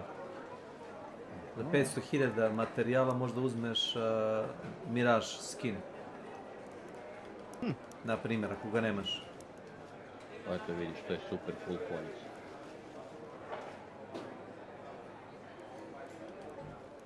Eto ti. Eto, ko hoće I da to igra. ima rotaciju, jel tako? Ima rotaciju, da. Do jaja. Ma eto, je cool. Meni se ovo sviđa. Mislim, nešto što zapravo ja bih teo da vidim, na primjer, u Helldiverima. Da dam 200 resursa naranđastih i zelenih i ne znam, 50 onih kako se zovu super samplova za ne znam, 100 super kredita. Ako sam već toliko skupio, razumeš.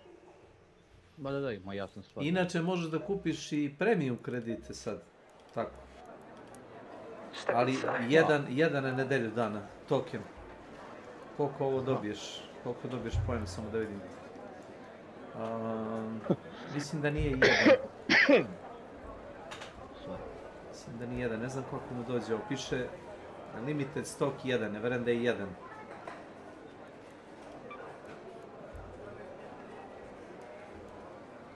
Kada daš u vrednosti od 150.000, sad koliko dobiješ ne znam i sam. A vidim da jedno možeš da tradaš.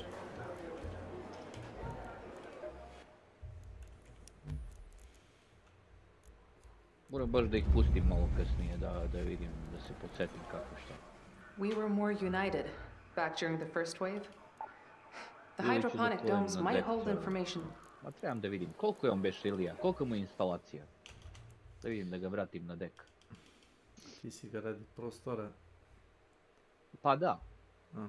Da bi probao neke par drugih sitnih naslova, da kažem. A dobro, možda ako... 49,14. Mašalo neka, hvala, za sad ne. Pa, ako nabaviš taj, kako zove, drugi, Steam Machine, šta? Pa moram da vidim da idem u toku nedelje. Da se čujem sa čovekom i da se dogovorim da idem to da uzmem, razumeš? Treba mi, jebi ga, ne vredi. Mali je i suviše ovaj 256, mnogo mali čoveč. Mali je, budući da je svaka igra 50 GB do 100. Pa dobro, do 100. Ima, po mom okusu su igre, znaju da budu 10 giga najviše, što se mene tiče. Ali ove moderne što mi igramo, jebi ga. Što ti kažeš 50-100 gigabajta kao ništa.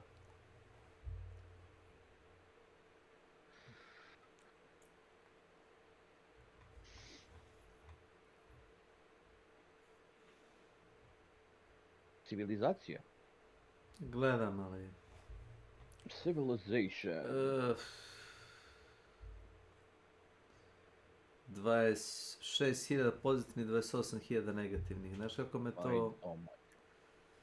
Nek, sad čekat ćemo, nek se malo krčka. A bitno je da ste vi ocenili sa 9 od 10, 5 od 5, 4,5 od 5.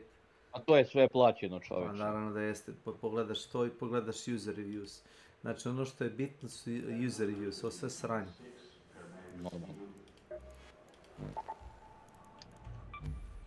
To nije istina. I ovo što piše, nije istina.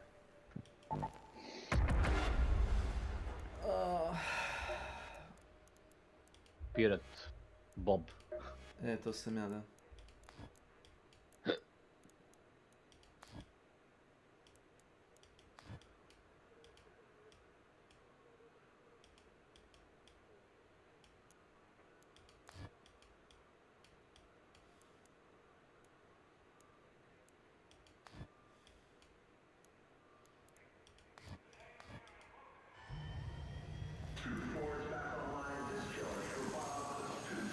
Sunđer Bog. Kocka van.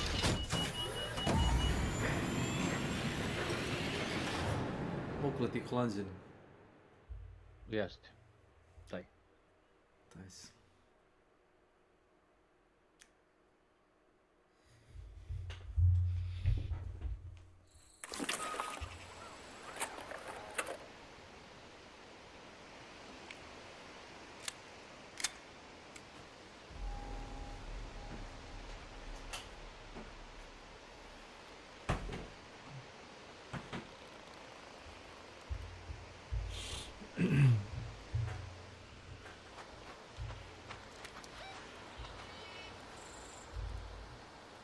Go to the domes.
Hey!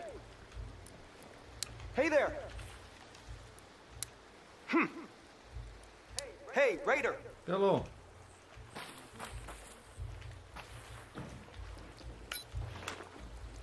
Ne znam ova budala Dexter kako radi da je...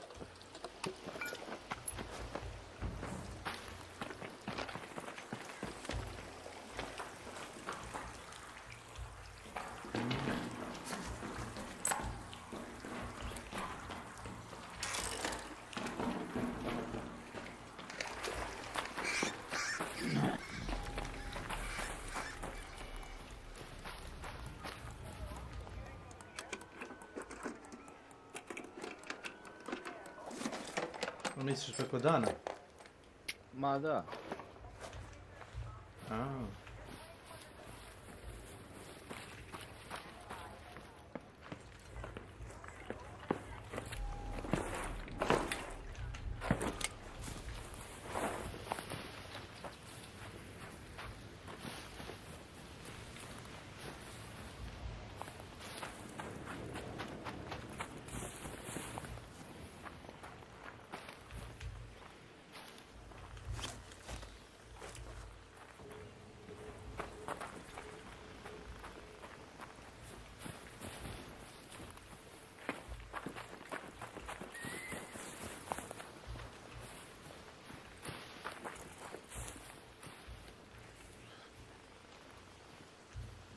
Malo su zvuk poboljšali u igri. Da malo da se ne viknem. Dodali su slično kao u onome u Han Showdownu, onaj binaural audio. Ili ti zvuk optimizovan za stereo. Trebalo bi da ono primetiš razliku u daljini zvuka, gde su neprijatelji, jesu li ti iznad glave, jesu li ispod tebe, jesu li na 100 metara ili na 50 metara. Ako imaš dobre stereo slušalice ili prihvatljive, ne mora čak ni da budu skupe, samo daju fin stereo zvuk.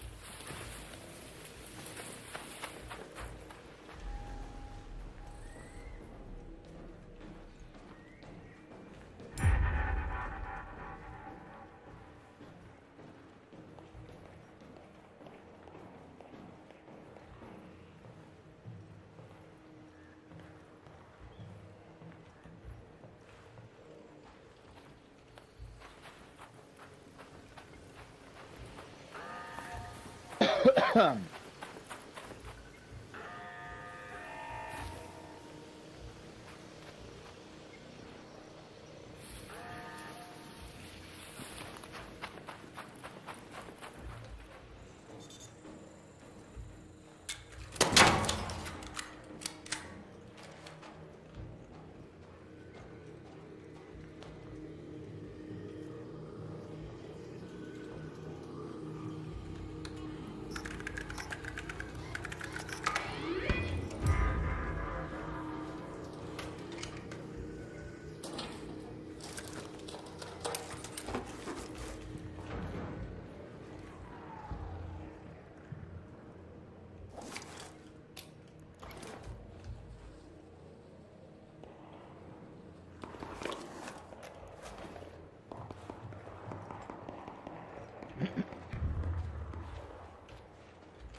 Jebote, snajperski tureti, gdje su ga stavili?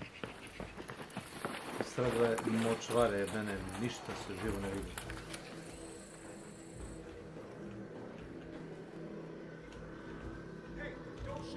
Hello, hello. If you keep saying that, I'm about to kill you, Ken. I had no intention to shoot anybody.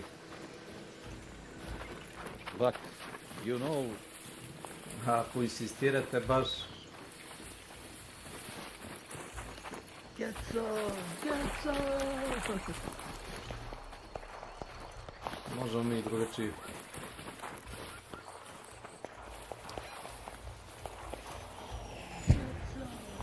Let's go to that location.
Primetio sam kad može najviše da se skupi pečurke. Posle kiše. Posle kiše...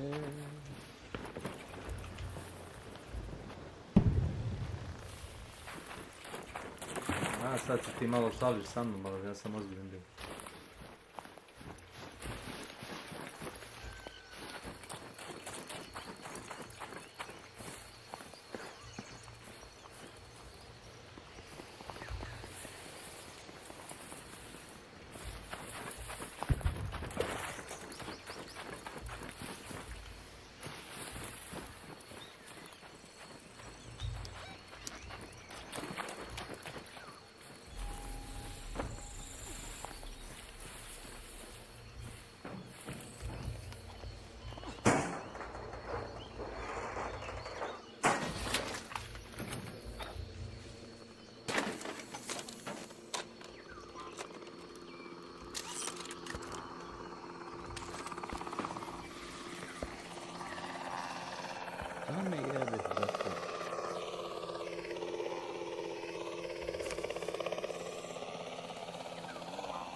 Kaže od jednog čovjeka, smeće od drugog čovjeka blago.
Krv kako me on igra.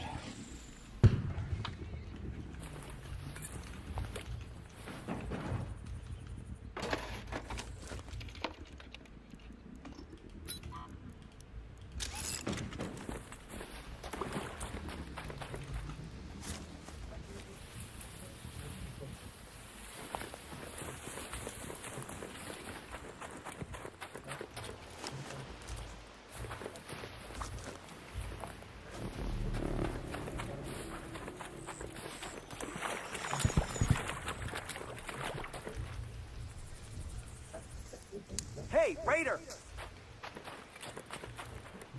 Hello, Raider!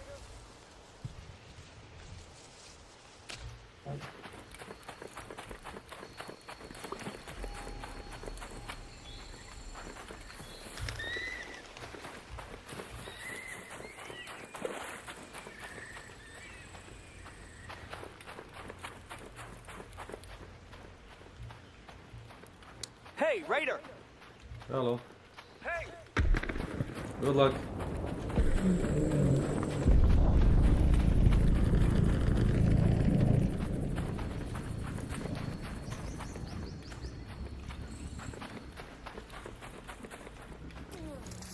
Hello, Raider! Hello. Hello there!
again. I'm not really things, but I did want to get this in the shop since it's so unbelievable. I did think it's a pretty good game overall. Not exactly for me, but I can see why still many people connected with it. The thing about this game that really stands out is the world design and the incredible lonely atmosphere and style. The world of Dark Souls is actually very focused.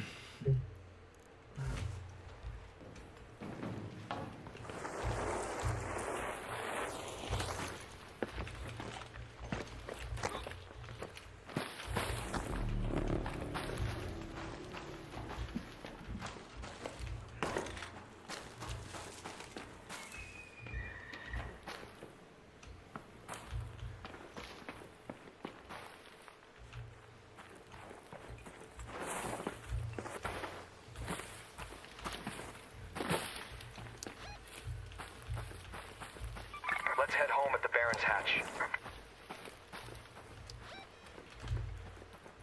Head home at the Red Lake's Hatch.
Is en route.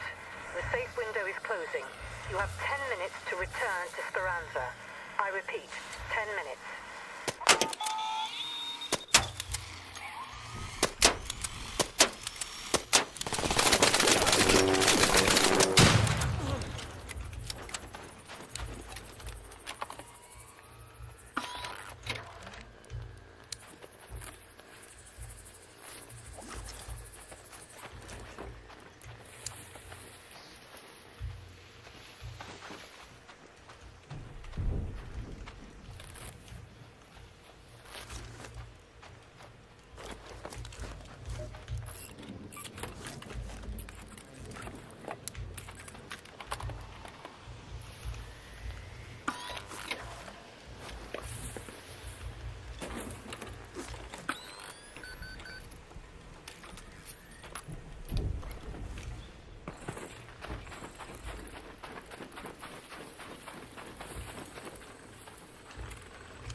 All raiders, arc on screen.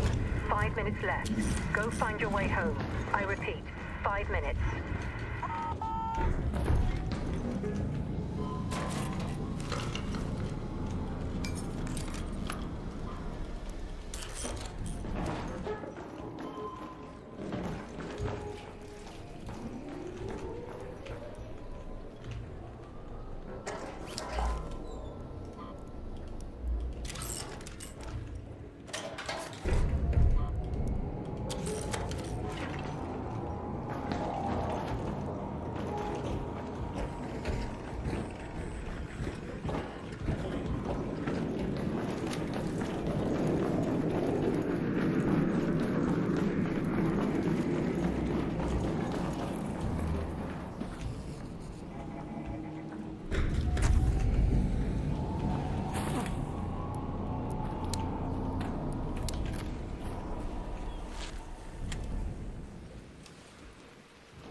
Back again.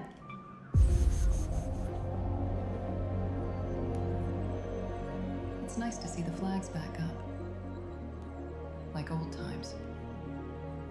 Like old times, yeah. But this time we'll win.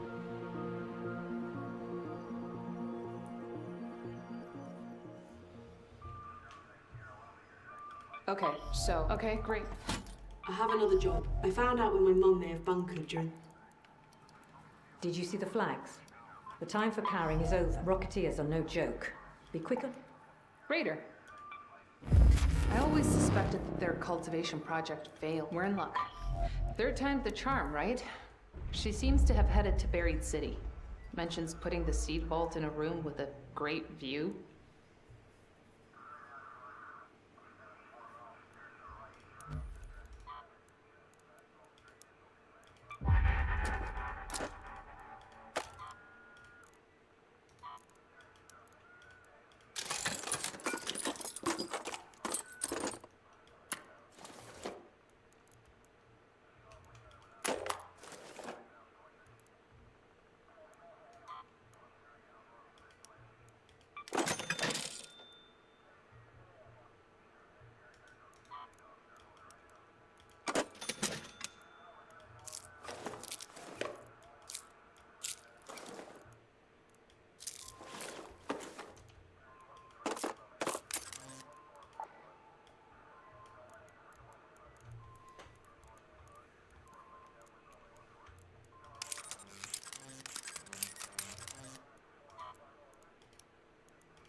crater.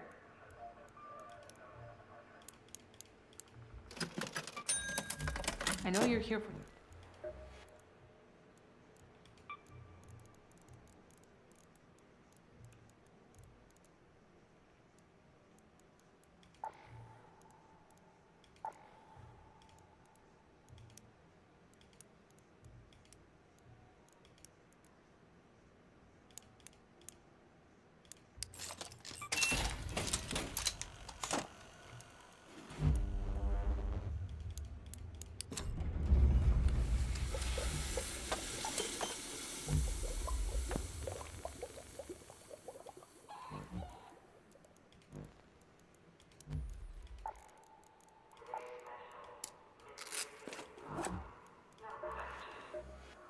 A room with a great view. Don't ask me how I lost them. About my mum's things. You've already done a lot for me. I just want you to know. We're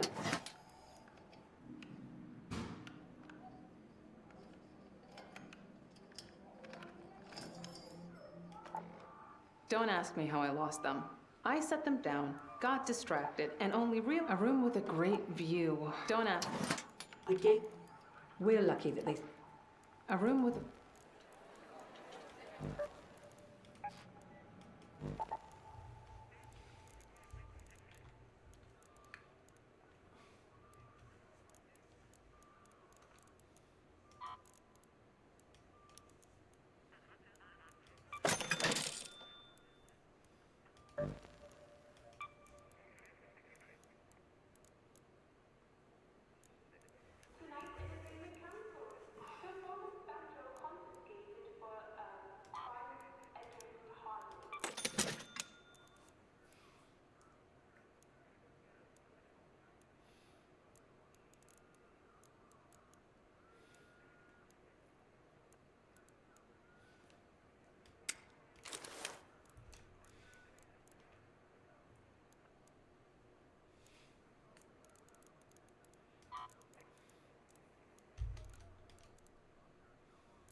About my mum's things. You've already done a lot for me. I just want you to know that it's okay if you don't find it. Really.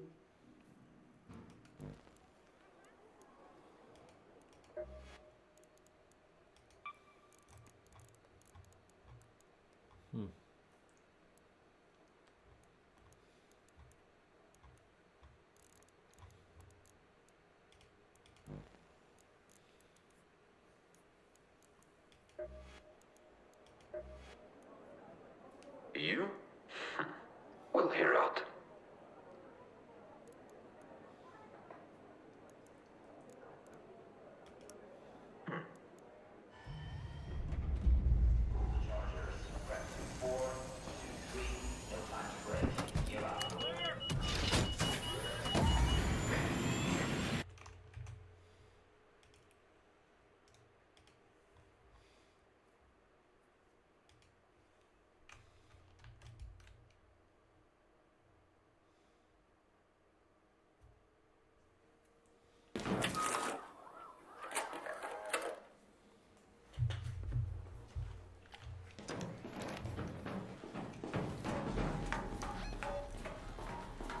Go to that location.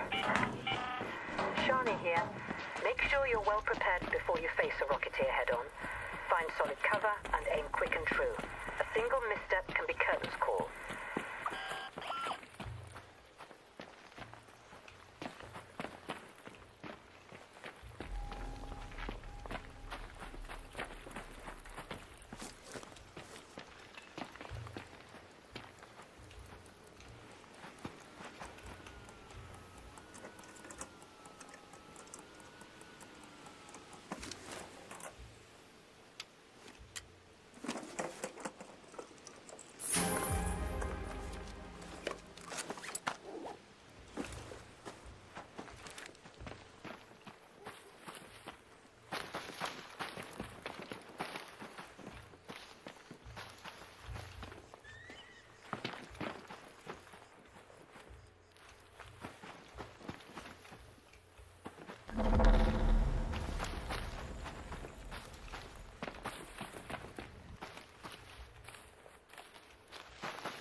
Let's move to that location. Hello! Hello.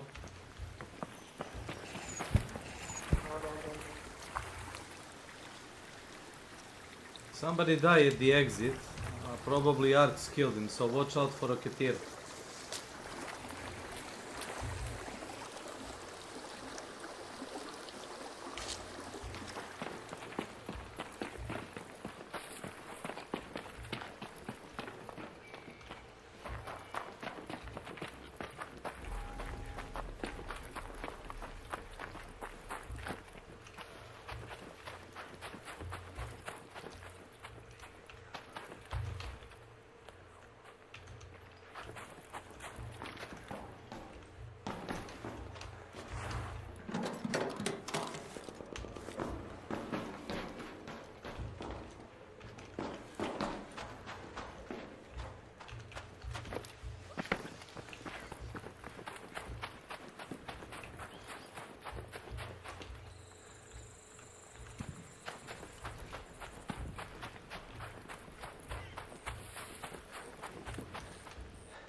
Hey!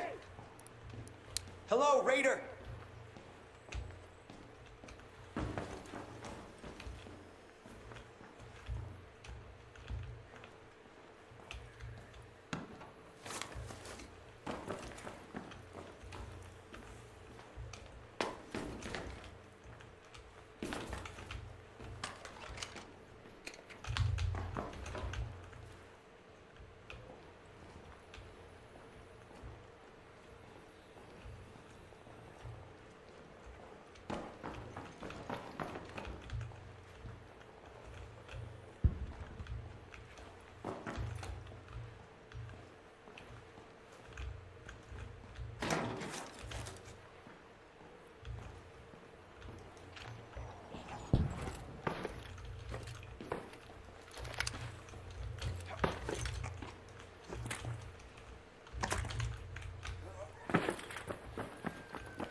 Go to that location.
is en route.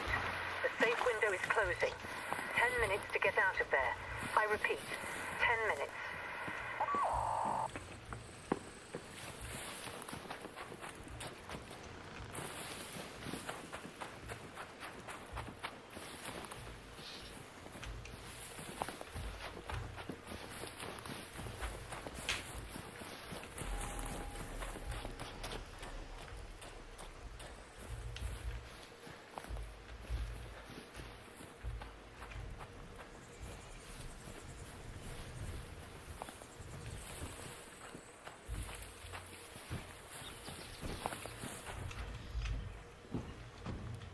Hey, Raider!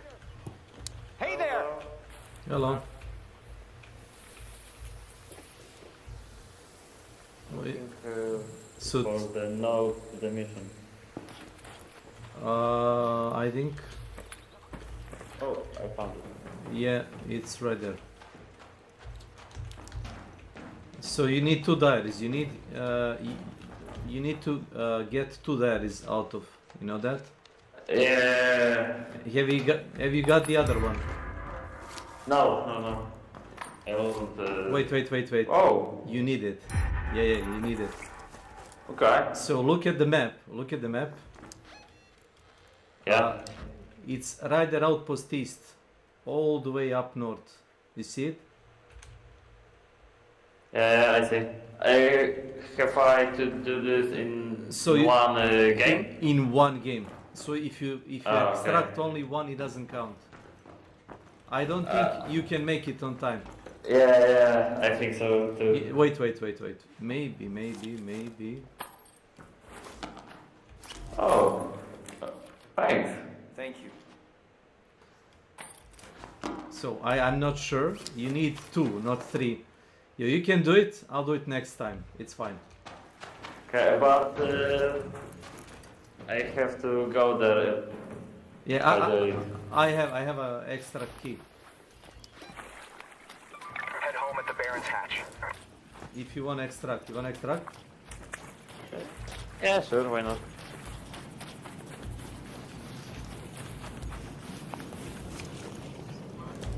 Do you need mushrooms?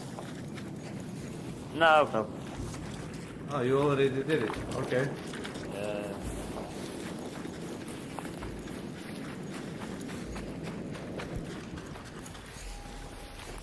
I can give you something for the help. Here, take it. Oh, thanks. Thanks. I have a few in the stash. I would like them to make like a special, like a key ring, so we can have all the keys in one spot. Oh. Yeah, go. Thank you again. Yeah, Take care. Take care.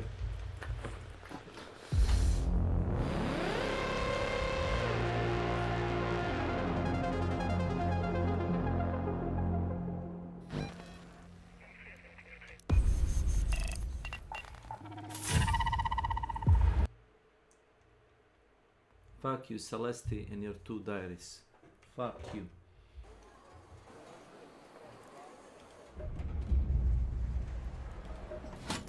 You're making this more awkward than it has to be.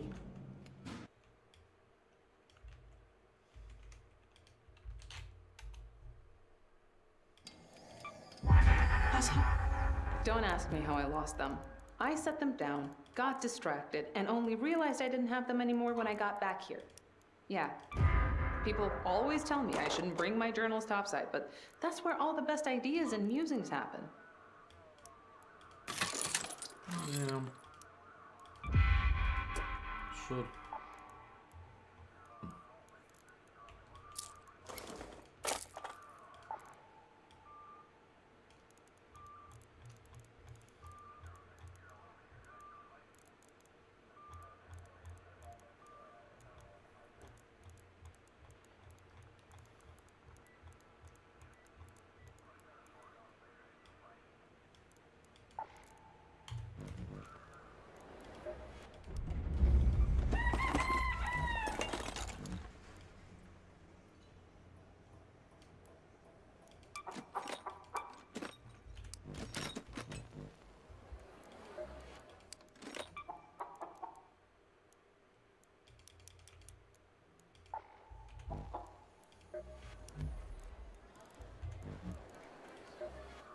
A room with a great view. Donna. We're lucky that they seldom...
Off to watch some TV show.